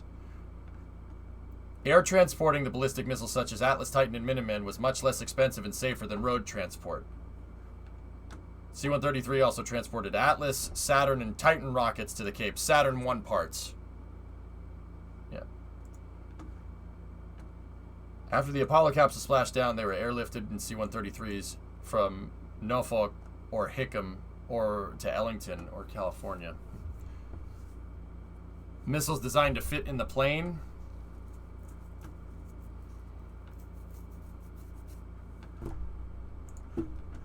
Why the hell would you design an ICBM to fit inside of an airplane and not an airplane to carry an ICBM? Doesn't it seem like one of those constraints needs to be a certain way to fly correctly? Fly into space correctly, operative word.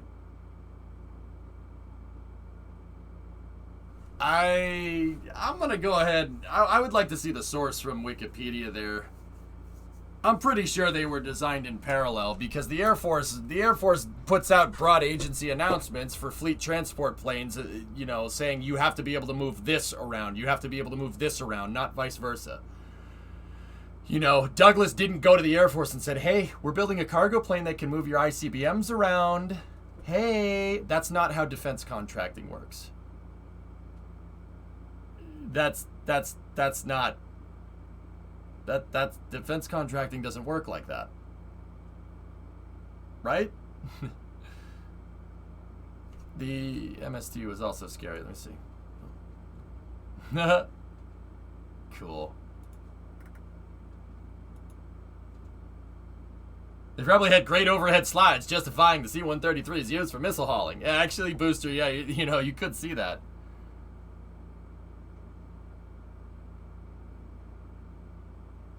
That was back in the day when they could design, build, and fly an aircraft in under 2 years. Must be nice. How do you know? You're not a defense contractor. Yeah, you're right. I'm not. Sure.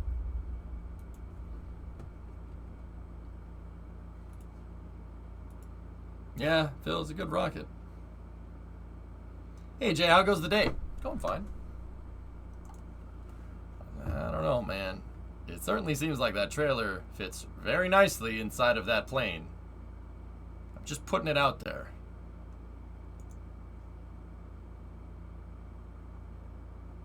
Just putting it out there. There's entire instructional videos basically touting the C-133. And you can find them. They're on YouTube. Touting the C-133 is, you know, perfect for the Atlas missile. But then again, that could be a sales pitch. Huh. Huh. Huh. Huh. Huh. Anyway. Okay. NSF videos, and then we'll go from there.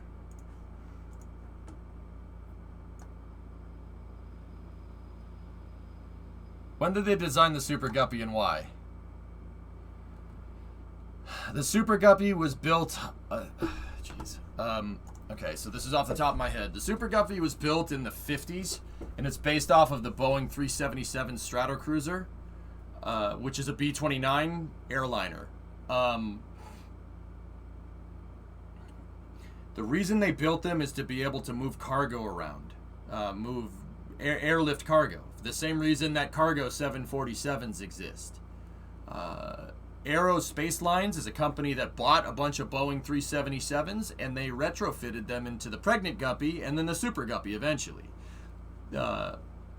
And then it's basically super useful because it has a huge, like 6 meter fairing, 6 meter cargo bay up top. Very useful for moving weird oblong payloads around. There was actually a demand for that in the 60s because there's nothing like the 747 cargo existed. And you know, in the same way that nobody's going to go and buy a C-5 today, no one's going to go buy a C-133 or a C-130 or a C-141. Those are too expensive for civilians to use, not that the Air Force would go and let you use those anyway. So it's a good alternative to moving cargo around, just like a 747 cargo conversion would be today. And NASA still uses the dang things. T-Man, NASA still uses one to move. They moved the Orion capsule to KSC from Lockheed's headquarters to KSC. Oh yeah. Didn't the Atlas engines have gimbal with the fuel inside instead of gimbaling the engine itself, or am I thinking of an RD-100 and above?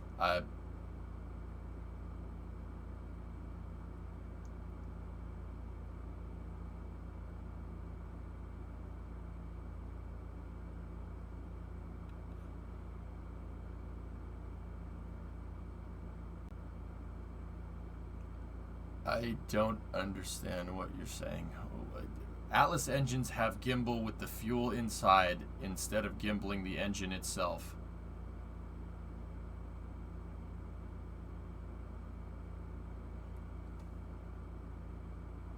Nope. John, we're going to open up the new poll for the deadlines. after this video. The deadlines will go. The poll for the new deadlines will go for 24 hours.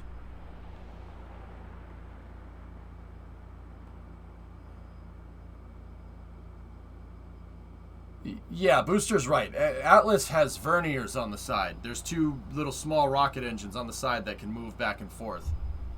I don't.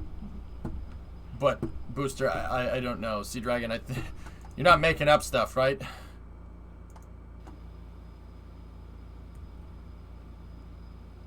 I think you're confused. Or not using the correct terminology to describe what you're asking. I don't know what you mean, man. I'm sorry.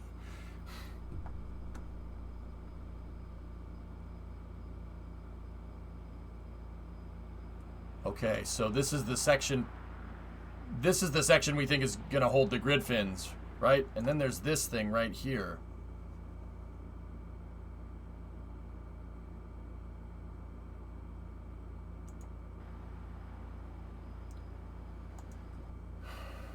Can I have a... Where's the... Hang on.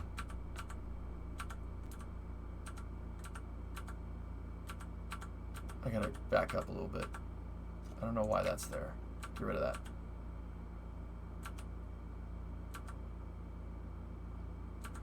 Where's Brady's picture of that? No, that's way back. That's way too far.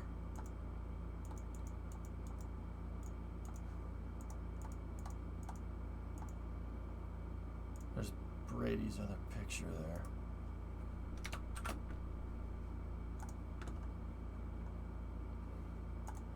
Hang on. This one.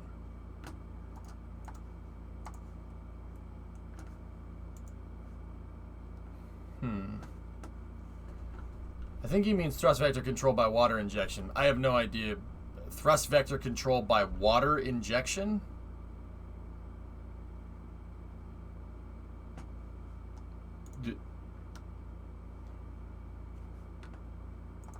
Hope this clears some up. Gimbaled thrust.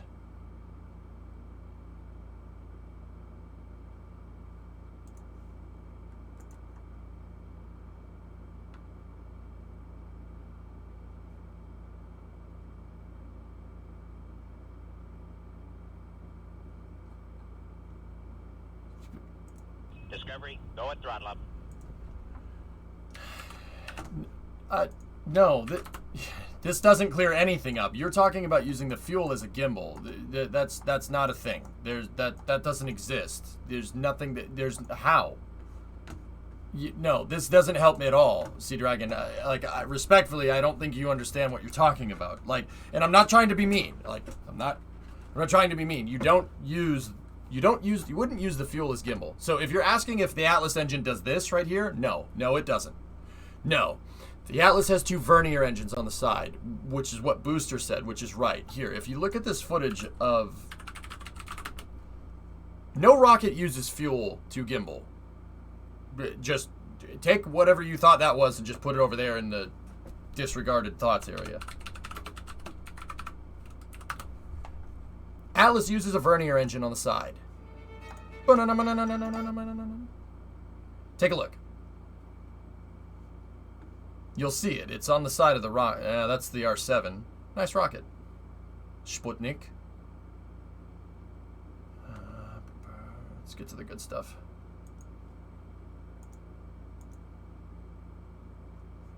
So see that little guy on the side? The vernier engine. That thing right there.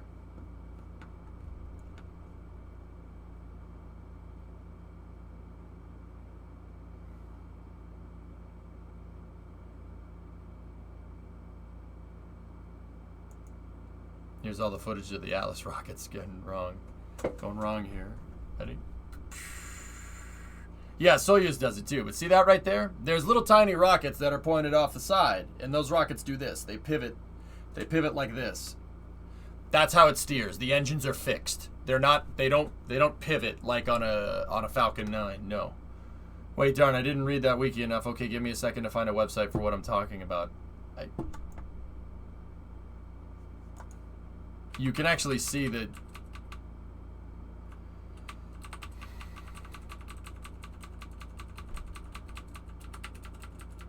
Watch. You see the vernier pivot right here. See? See it move?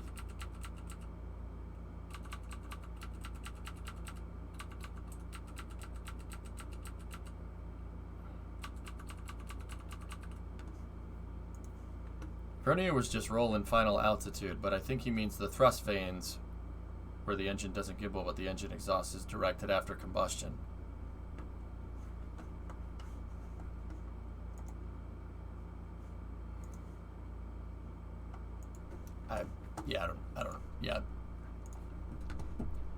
I don't know. You're putting, Sea Dragon, you're putting words together that don't make any sense. That's like saying quantum carburetor or something, or, you know, Discovery, go at throttle up. like external battery or something. Like you're putting words together that don't make sense.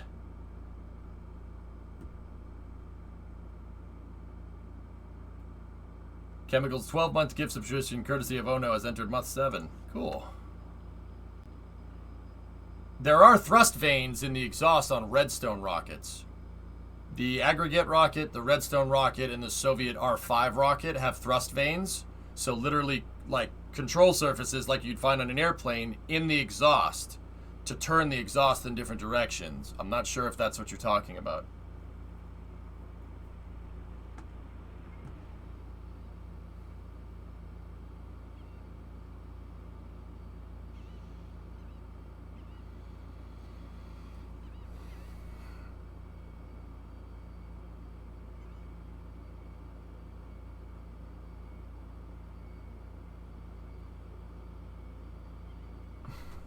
External battery. Doesn't Electron's upper stage use those?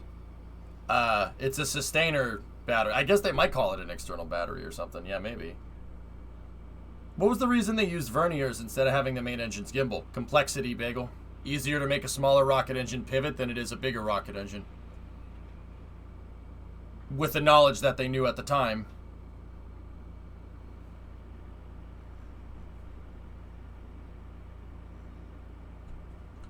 Crane parts. Lots of crane parts. Is that a crane base plate? 1602 Tankzilla turntable sits on the ground. Is this... Wait, is that Big Chungus? Did they take it apart?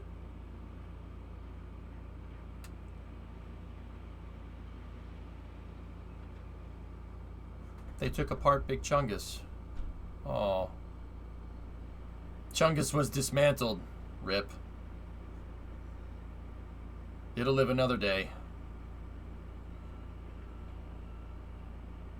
The LR 11,000 is taking over its duties. So the other yellow crane. Got it. Digging out something here. Drainage, maybe. Actually, yeah, that's probably drainage. We have bigger cranes. Like, tell me why it must be a power boom.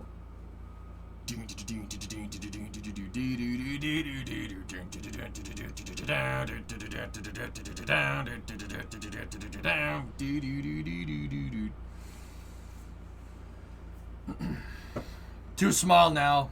They replaced the dirt under the road with gravel. Nice. That's right, worst. Roll it, turn, dive, doing it again. Sorry.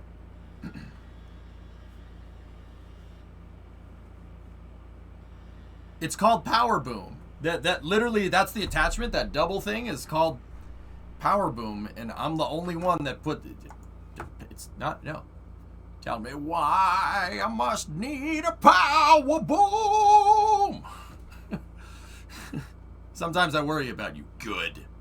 That means you care.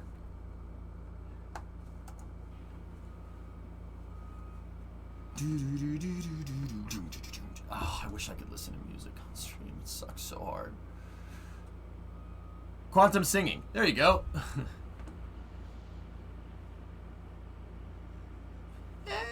Says hi.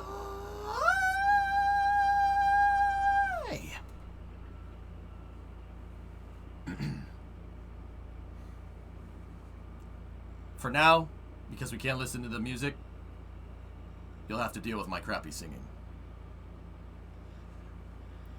Okay, so what I think I'm talking about is there's a fin of some sort in the nozzle to direct the thrust. You're talking about thrust vanes. Yeah, thrust vanes. Atlas doesn't use those. Atlas uses verniers.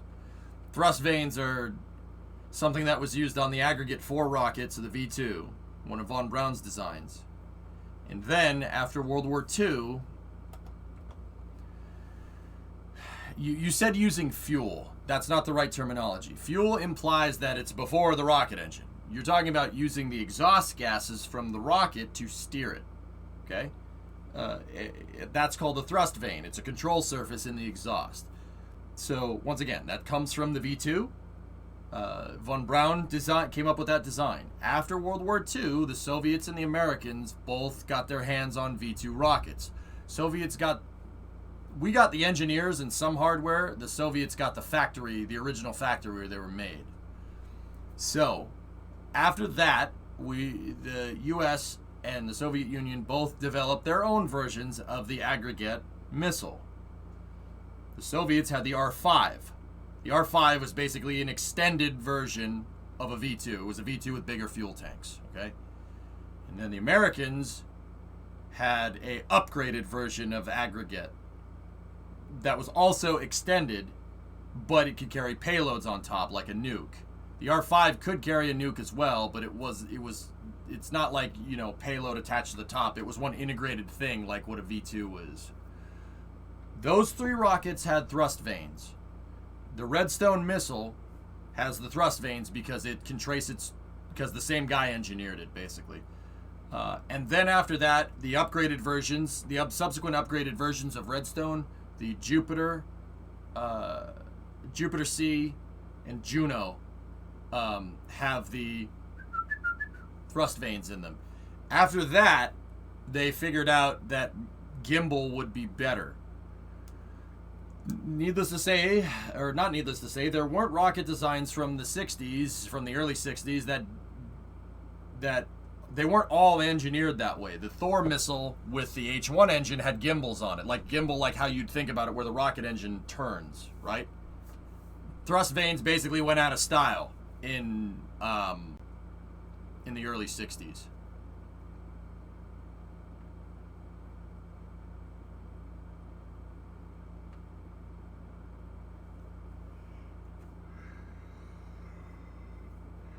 Didn't the RD-100 or through RD-103, I believe, have thrust vanes? Are you asking or are you telling?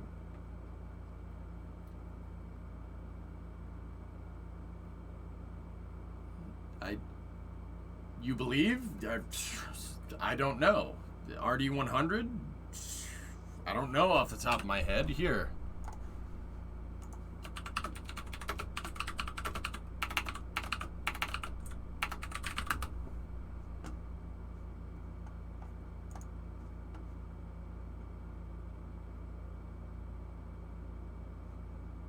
Yes, it had thrust vanes. It's a copy of the V2 motor.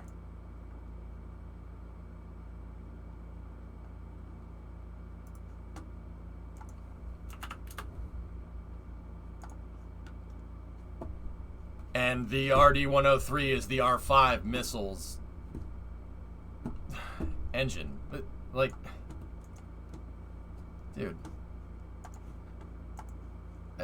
Sea Dragon, what do you... Okay, alright. What are you trying to do? Are you trying to quiz me or something? Like,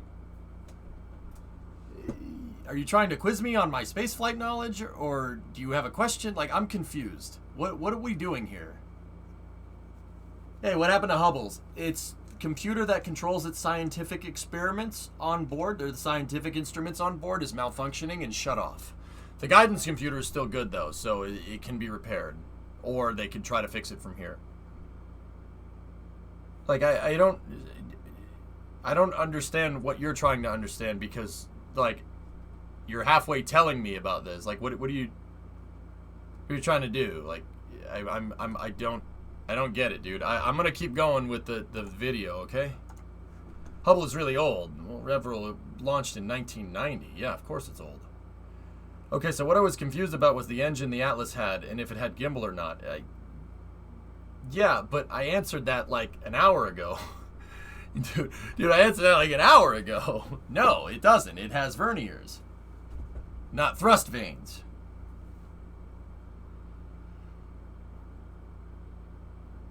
So an astronaut has to be there? Not necessarily, UD. They could. It's got an operating system just like anything else. There's a bunch of different ways to fix the problem, or at least there should be. If hardware fails, though, they have redundant hardware, but it's, you know, the longer period of time, you know, we have between now and the last Hubble servicing mission, the more that hardware is susceptible to failures. Old stuff fails after a while. It's what it does.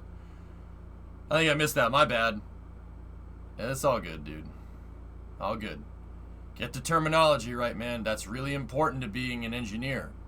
It's very important. Don't say the thrust thingamajig. I say that as a joke, all right? But when I'm explaining stuff, I only use thrust thingamajig as an analogy. It's important to know the nomenclature and terminology of rockets, because you don't go to Spain and expect to, you know, speak French and expect everybody to understand you. You know what I mean? Rocket science has its own language. There's a lot of different terminology. There's a lot of different words for things. You got to make sure you're using the right words. Sea Dragon, I beg you, use the right words so I can answer your question, because I will answer it. I'll take my time, clearly. But you got to at least do a little bit of due diligence and understand the basics for me. And if you don't understand the basics, tell me. I'll teach the basics. It's not a problem. You know what I'm saying, my dude? The hydraulicinator. Yes. Here, I have a video to help with this. There's a video that will help you with your terminology here. For a number of years now, work has been proceeding in order to bring perfection to the crudely conceived idea of a transmission that would not only supply inverse reactive current for use in unilateral phase detractors, but would also be capable of automatically synchronizing cardinal grammeters. Such an instrument is the turboencapulator. Now, basically, the only new principle involved is that instead of power being generated by the relative motion of conductors and fluxes, it is produced by the modial interaction of magnetoreluctance and capacitive directance. The original machine had a base plate of prefamulated amulite surmounted by a malleable logarithmic casing in such a way that the two spurving bearings were in a direct line with a panametric fam. The latter consisted simply of 6 hydrocoptic Marsal vanes so fitted to the ambifacient lunar wane shaft that side fumbling was effectively prevented. The main winding was of the normal Lotus O delta type placed in panendermic semi-boloid slots of the stator, every 7th conductor being connected by a non-reversible Tremie pipe to the differential girdle spring on the up end of the Grammys. The turboencapulator has now reached a high level of development, and it's being successfully used in the operation of Nofertrunians. Moreover, whenever a fluorescent score motion is required, it may also be employed in conjunction with a drawn reciprocation dingle arm to reduce sinusoidal repleneration. It's not cheap, but I'm sure the government will buy it. Did that help? Discovery, go at throttle up. Does that help? Will this be on the test? Yes, it will. Agent Smart, 9-month resub. App State. Do you know the backstory of that video? I know that those guys are Chrysler engineers. That's a torque flight transmission up there, weather guy, but no. Oh, this is what I get for just playing KSP and learning basic history. Well, if you want to dive in, Sea Dragon, there's a lot of stuff to learn. It's a never-ending rabbit hole. I've been learning about rockets for a decade. I still know nothing. You know? Yeah. Saying that with a straight face deserves a handshake. Yep. Now, instead of any new thing being introduced for the relative motion of conductors and fluxes, it is produced by the modial interaction of magnetoreluctance and capacitive directance. The base blade was made of prefamulated amulite surmounted by a malleable logarithmic casing in such a way that the two spurring bearings were in a direct line with the pentametric fan. Go get your banana bread. I'm busy. I'm busy right now, fool! Zeppelin, what was your last? You wanted to learn about the Nofer-Trunnions, didn't you? Any ideas on how NASA would go about repairing Hubble if it needed a hardware fix? This is a good joke. Oh, you were serious. I pretty much shot myself in the foot for the past hour. Hey, never stop learning, dude. I'm a patient guy. I'm a patient guy. I know nothing, but I know enough to know when, you know, you're making up words or you're confused about it, which is why I was patient with you and we learned something. Used it as an opportunity to teach people about thrust vanes. And Nofer-Trunnions. It's all good, man. Don't worry about it. Never stop learning. Because if you ain't learning, you're getting more stupider. Oh, crap. I'm not learning enough. Oh, God. Oh, God. Oh, God. Oh, God. No, not the missile. Sometimes the missile just doesn't know where it is, man.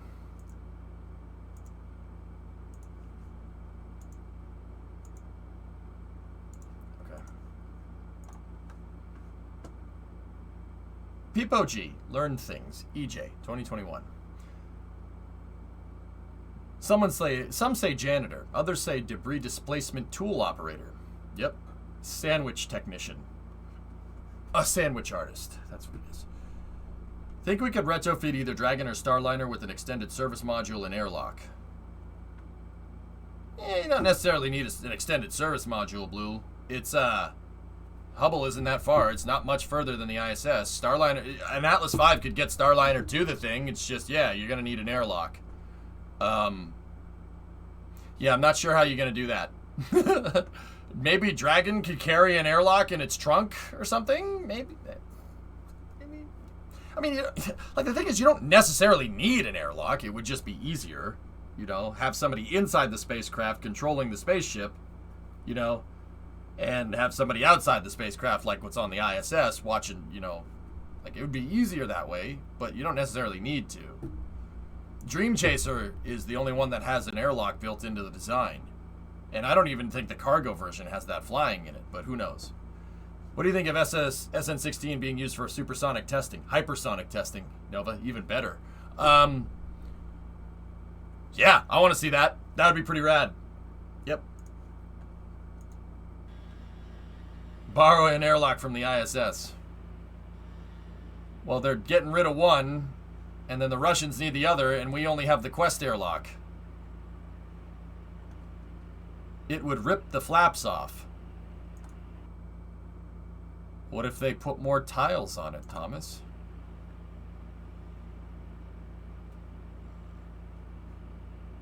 Go get the one in the bottom of the ocean.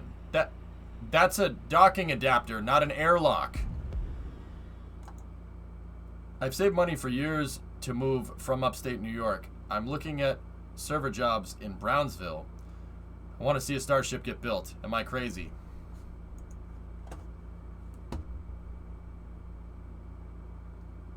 Thor, you saved money for years to move from upstate New York. I'm looking at server jobs in Brownsville. I want to see Starship get built. Are you crazy? No. No. Do you have any obligations in upstate New York? I mean, the Finger Lakes are pretty, but if you have no obligations, do it, man.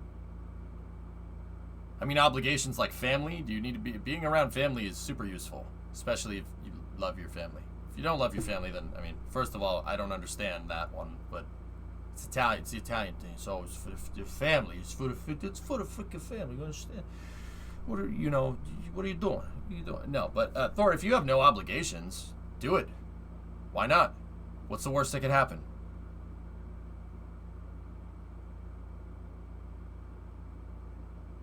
Has the poll closed for today? I don't think so. No. Yeah, you guys want to continue Jebstar. That's pretty obvious. Hey, plus 50-month resub. I put shoes on first, then socks. Are you crazy?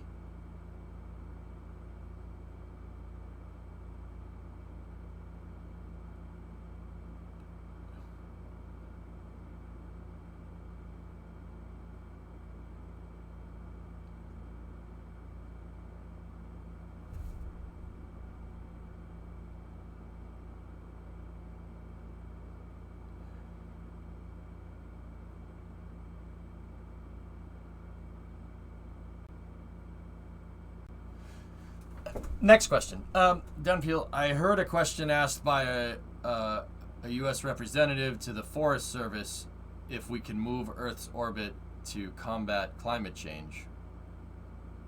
We won't know until he asks, Dunpeel.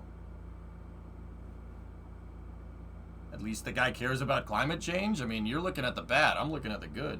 At least he gives a crap. There's no active polls right now. The thing's malfunctioning. But he asked the Forest Service. So? Blue, are we really going to gatekeep about stupid questions with politicians? Are we really going to play this game?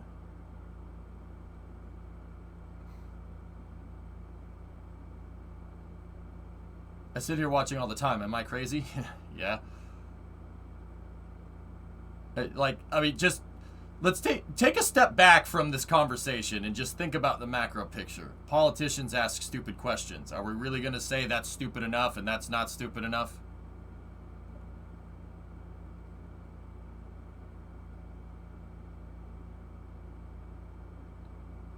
I was on the top 10 list of stupid questions this year.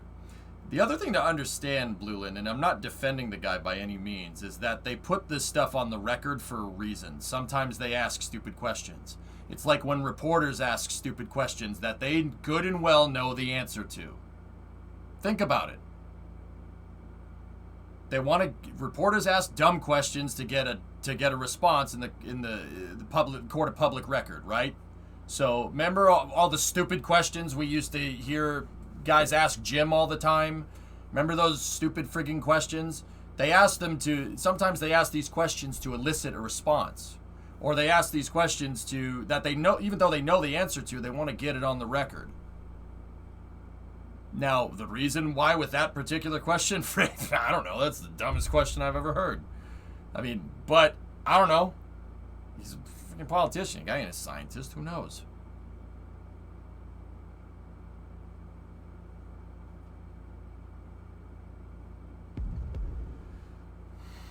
Can I stand where the NSF crew was for that Starship move? How cool is SpaceX with us fans? Yeah, it's a public road, Thor. As long as you're not inside of the road when the road is closed, yeah, you're fine. No such thing as dumb questions, just dumb people. And Driz, here's my rule. Here's my rule on that.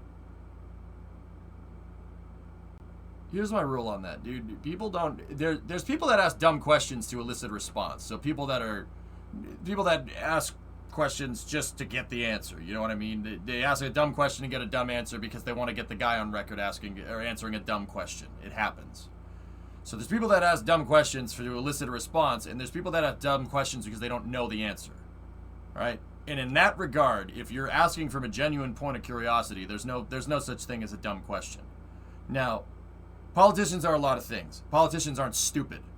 All right? And anybody that tries to peddle that nonsense is an idiot. They're smart. They're smart at playing a political game. So they're asking the question for a reason. Consider that next time you hear somebody asking a dumb question about something. All right? And I know what people are going to say. People aren't going to like that. Oh, they're all stupid. Yeah, okay, they're all stupid. Mm-hmm. Come on. Use your noodle here. I know that's tough with Rule 8 stuff. And people just want to hear what they want to hear with that. But think about it. All this stuff is in the public record. Every Commerce, Justice, and Science, like subcommittee or any subcommittee, any House Appropriations Committee meeting, all that stuff gets in the court of public record. And what would consider yourself like being a lawyer litigating for a client, right? Like, remember My Cousin Vinny, right? Remember, My Cousin Vinny. You remember that movie? It's a great friggin' movie. He asks certain stupid questions to Marissa Tomei to get that on record. Understand? You know the answer to the question. You know what this is a picture of. Right? Please, Miss Vito, just answer the question. I shot the clerk. At what point did you shoot the clerk? See what I'm talking about?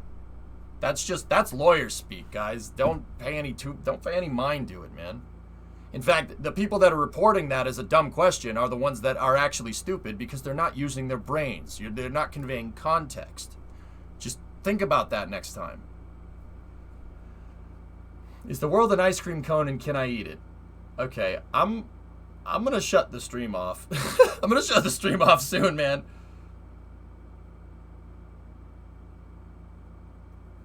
The two what? two you. What is he? What is a you? Oh, I'm sorry. The two youths. Mr. Gambini, why don't you do me a favor and explain that outfit? I got a suit. You've seen it. Now it's covered in mud. You don't have a 2-hour cleaners. So I had to get a suit secondhand. So I wore this ridiculous thing for you. Are you trying to mock my court with that outfit? That's such a good movie, man. But point still stands. Just think about that next time. What are we voting on? Well, we need to come up with some deadlines, Drake. It's seriously one of the... Like, My Cousin Vinny is a movie... It's like right up there with Fifth Element, dude. It's one of those movies that I can just watch anytime, and I'll just sit... Like, if I'm flipping through the channels on the TV, because people do that nowadays, if I'm flipping through the channels on the TV and I see it on, I'll sit there and watch it. You know? Like, there's certain movies you flip it on, you're like, I've seen this movie before. No, I'll watch My Cousin Vinny at any time. Never saw it before? Oh, My Cousin Vinny is a great movie. It's a great movie that shows... It's a great movie that demonstrates how court works. Really great flick. Before we vote, can you recap how far we are in the program development? Sure. Yeah, it shows the judicial process, which is really cool. It's actually super interesting if you're into that stuff. Law is actually very interesting. It's really cool. Like if you're a sucker for, you know, crossing your T's and dotting your I's, you know, you might, an accountant or a lawyer might be something that you want to do. Or if you like Joe Pesci, yeah, that's true. Is Bezos going into space or a high atmosphere? He's going into space. New Shepard, the New Shepard rocket crosses the kind of universally regarded boundary into space, which is about 100 kilometers up, or about 62 miles. New Shepard goes to 63 miles, 103 kilometers. It just barely gets above the Kármán line. So yes, by definition, he will go to space. Herman Munster's last movie, yep. Boeing ousted their VP of governing operations today. Yeah, I saw you say something about it, but I missed it because I was trying to answer a question.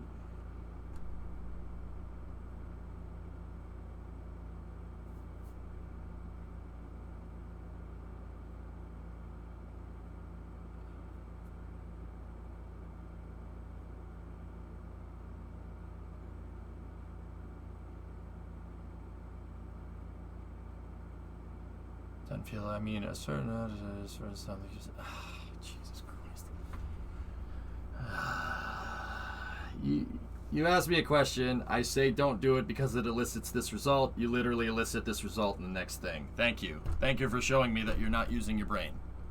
Come on, man. I know you're a duck, but use the noodle. Like, look, you might not like the reason why people say and ask these questions, right? But it's important to understand that. Even if you don't like it. You know what I mean? That's what being scientific about things is for. Remember? Objectivity. That's really important. Critical thinking. No? Did we... I mean... Alright. Okay. Apparently Blue Origin wants to classify Bezos as an astronaut for the trip. If you go above 62 miles, Astro, you're an astronaut by definition. Well, you get your astronaut wings. You're not a NASA astronaut. Astronaut for, like, if you're an astronaut that works for NASA, that's a job title. You know? So you could be an astronaut or you could be a NASA astronaut. You know what I mean? Like the guys that flew on Virgin Orbit's flight up into space, even though they use the Air Force's definition for what space is and what space isn't, they got their astronaut wings.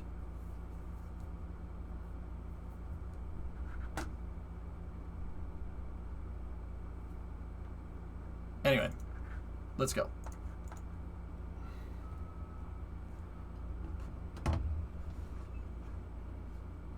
Is there an award for landing on the moon similar to astronaut wings? I don't think so, Sea Dragon. Maybe. You probably get a patch for it. An astronaut, if you will. Good call, Kraken.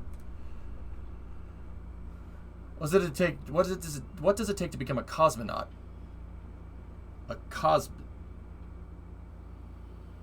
About $20 million.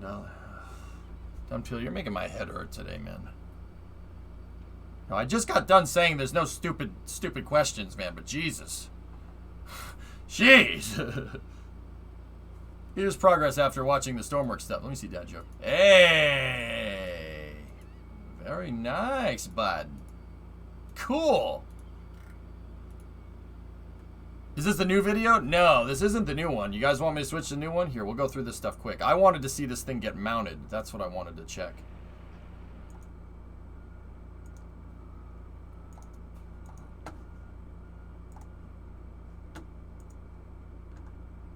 That's the new one that was just posted.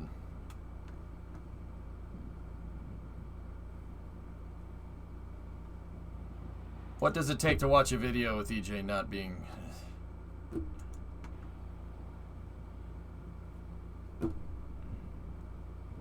I don't know, DJ, there's this thing that's next to the stream. See this thing over here? It's not on the screen, it's to the right, to the right side of your window, that thing. Yeah, that's kind of integral to the stream over there. Yeah, the chat, yes, yes.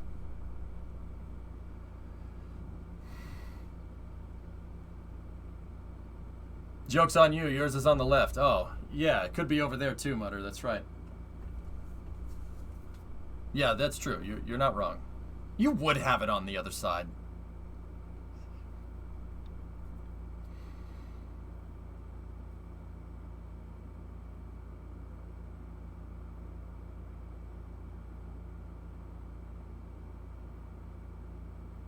You almost pointed at Brady's name. Well, Brady is integral, Fragment. I like Brady. Brady's cool. Really nice dude. Am I a distraction? I feel like a distraction. Your fears are not unfounded, my friend. Joke's on you. Yours is on the bottom. Well, wherever you prefer your chat direction. Jesus Christ, guys. You guys are terrible today. Oh, my God. you guys are damn terrible today, Jesus. Like, oh my God. I'm sorry, it's funny, man. Joke's on you, I've disabled chat. Well then how are you talking right now? Goat him.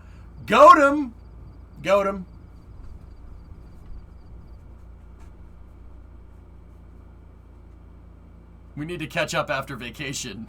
The whole point of vacation was to lower my blood pressure, you jerk.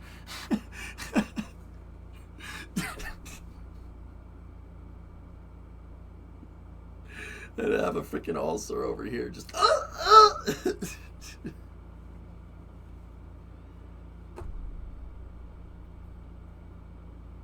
I'm sorry, EJ. I'm afraid we can't have you do that.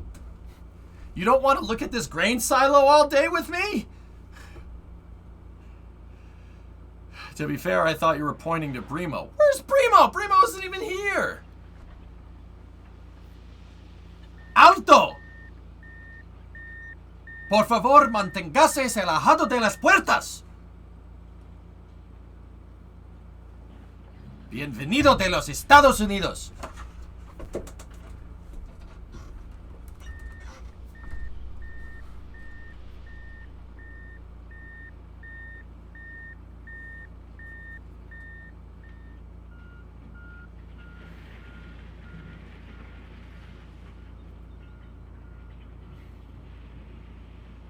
Oh, wheelie.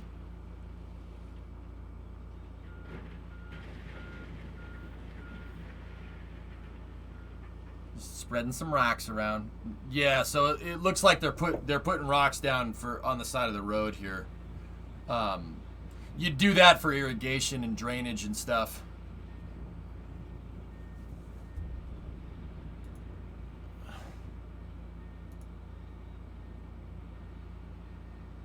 What the heck? Thomas, how, alright. I appreciate that a decent part of our space program coverage with is watching people spread rocks on the road. Yeah. Yeah. Another piece of Tower Section 8 arrives. Cool. Is someone chilling on a Dragon 2 training article? Yep. So that's Section 7 right there. And Section 8 is where chat belongs. Nova Raptor, I have rendezvous down. I've been pulling off several Moon and Minmus missions. Cool.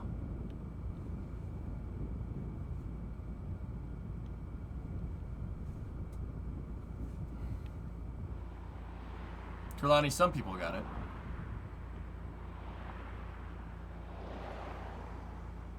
I think Leonard's is Section 8.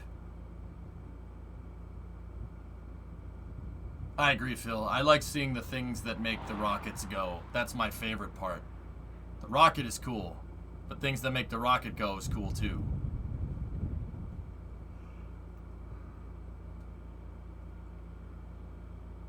Nice, Kuro.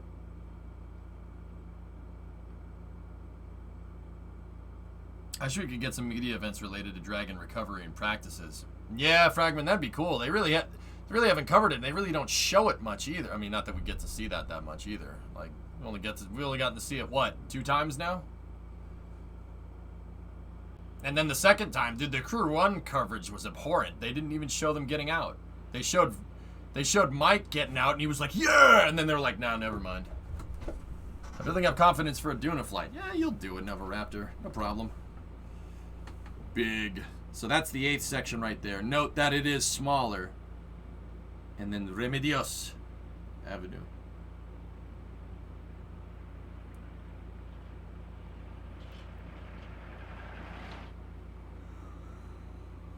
There's the jig that they make the tower sections on.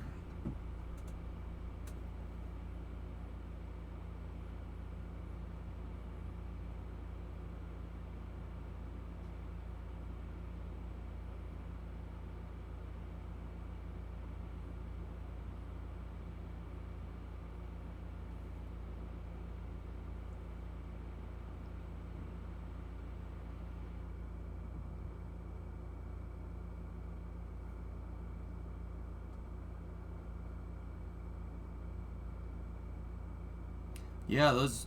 It is smaller, huh? It looks like it's almost... What did you guys say? Like 2/3? Maybe a half?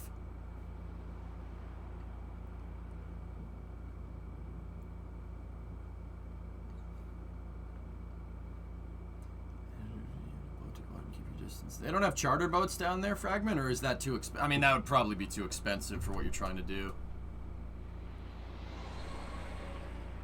In my experience, under 5% of people that I talk to know what Starship is. Sad. So, find a way to talk about it, Hardscape. I'll be honest with you, that's what I absolutely try to not do nowadays. I make sure that I don't talk about space, because if I do talk about space, I won't shut the hell up. So I make sure in polite conversation with people that I don't know to never bring up spaceflight. But if they bring it up, like, hey, did you see that SpaceX launch? I did. I always put a disclaimer. I'm like, yo, space is my jam. I won't be able to shut up. You sure you want to ask this question, you know?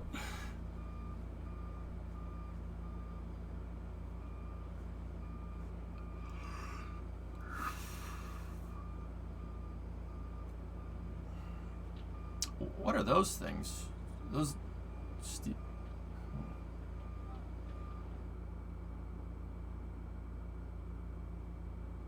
Ah, yes, the mobile office section, yes. It's bent stainless? Yeah, okay. Would you like to know more?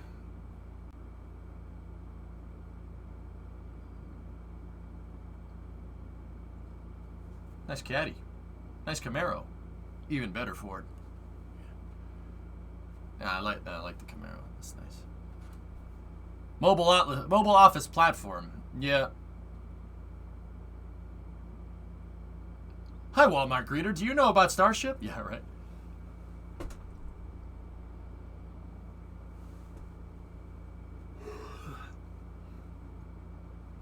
Yeah. Huh. Do you know about our Lord and Savior Starship? Nice try, SpaceX Master Race. Okay, can I just point something out? This is one of those EJ points out scale pictures. Look at the truck. Look at the truck and the dude standing right there. This thing is freaking huge, man. Like, oh, okay. Yeah, Thor, yeah, I know. It's not a bad thing to do. That's a good thing. Just make sure you don't come off like some, you know, crazy person. I'm not yawning. I'm just making weird faces at chat because they're being mean to me.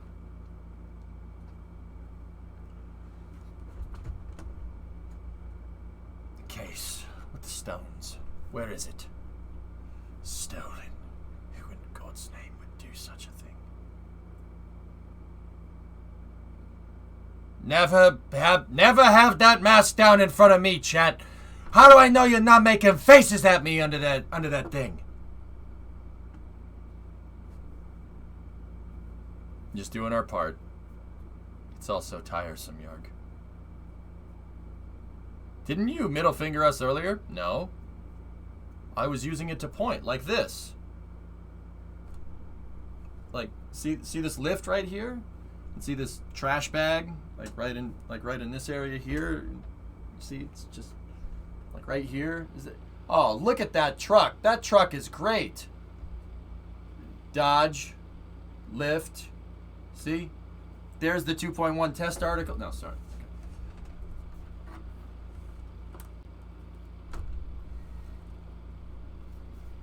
So that's, okay, all right, professional time for a second. That's pieces of the blue crane, Big Chungus. They're taking it apart, or Tankzilla, as NASA Spaceflight calls it. That's the base piece of the crane. There's the mast right there. Yeah, it can all come apart. They're going to lift it up, and they're going to put it on the truck, and it's going to go back to a crane yard where it'll stay until it's needed again. Probably not here. Understandable. Have a nice day. So watch. Watch when they get this thing onto the trailer. Watch the trailer bend.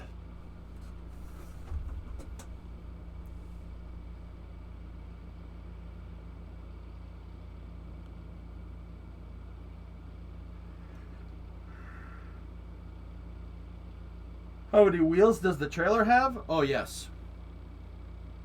Watch this. Ready?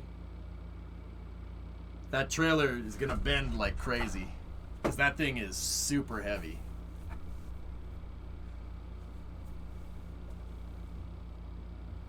You're in the way of the bend. No, I'm not.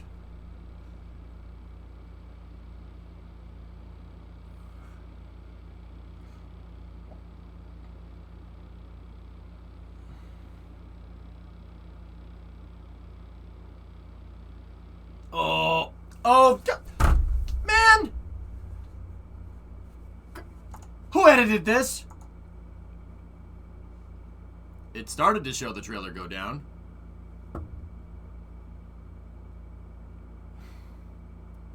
They cut away mid-bend. We were so invested in that. So? No. Cool truck, though. Two-tone. Thanks for building the highway. High Bay, Big Chungus. Yep, the whole thing comes apart.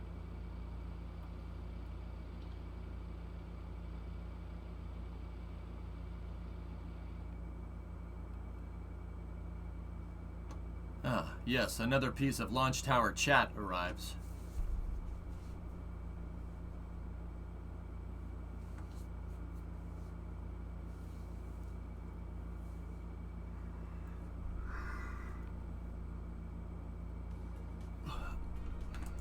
Well,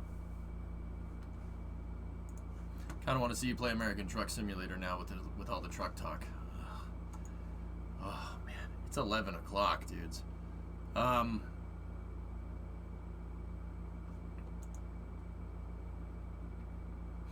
Okay. Last bit here on the tail end, guys. We'll switch it to KSP, but I gotta get up. I gotta get up soon. So I'm gonna put the poll. I'm gonna switch this over to KSP. KSP mission mode poll voting here.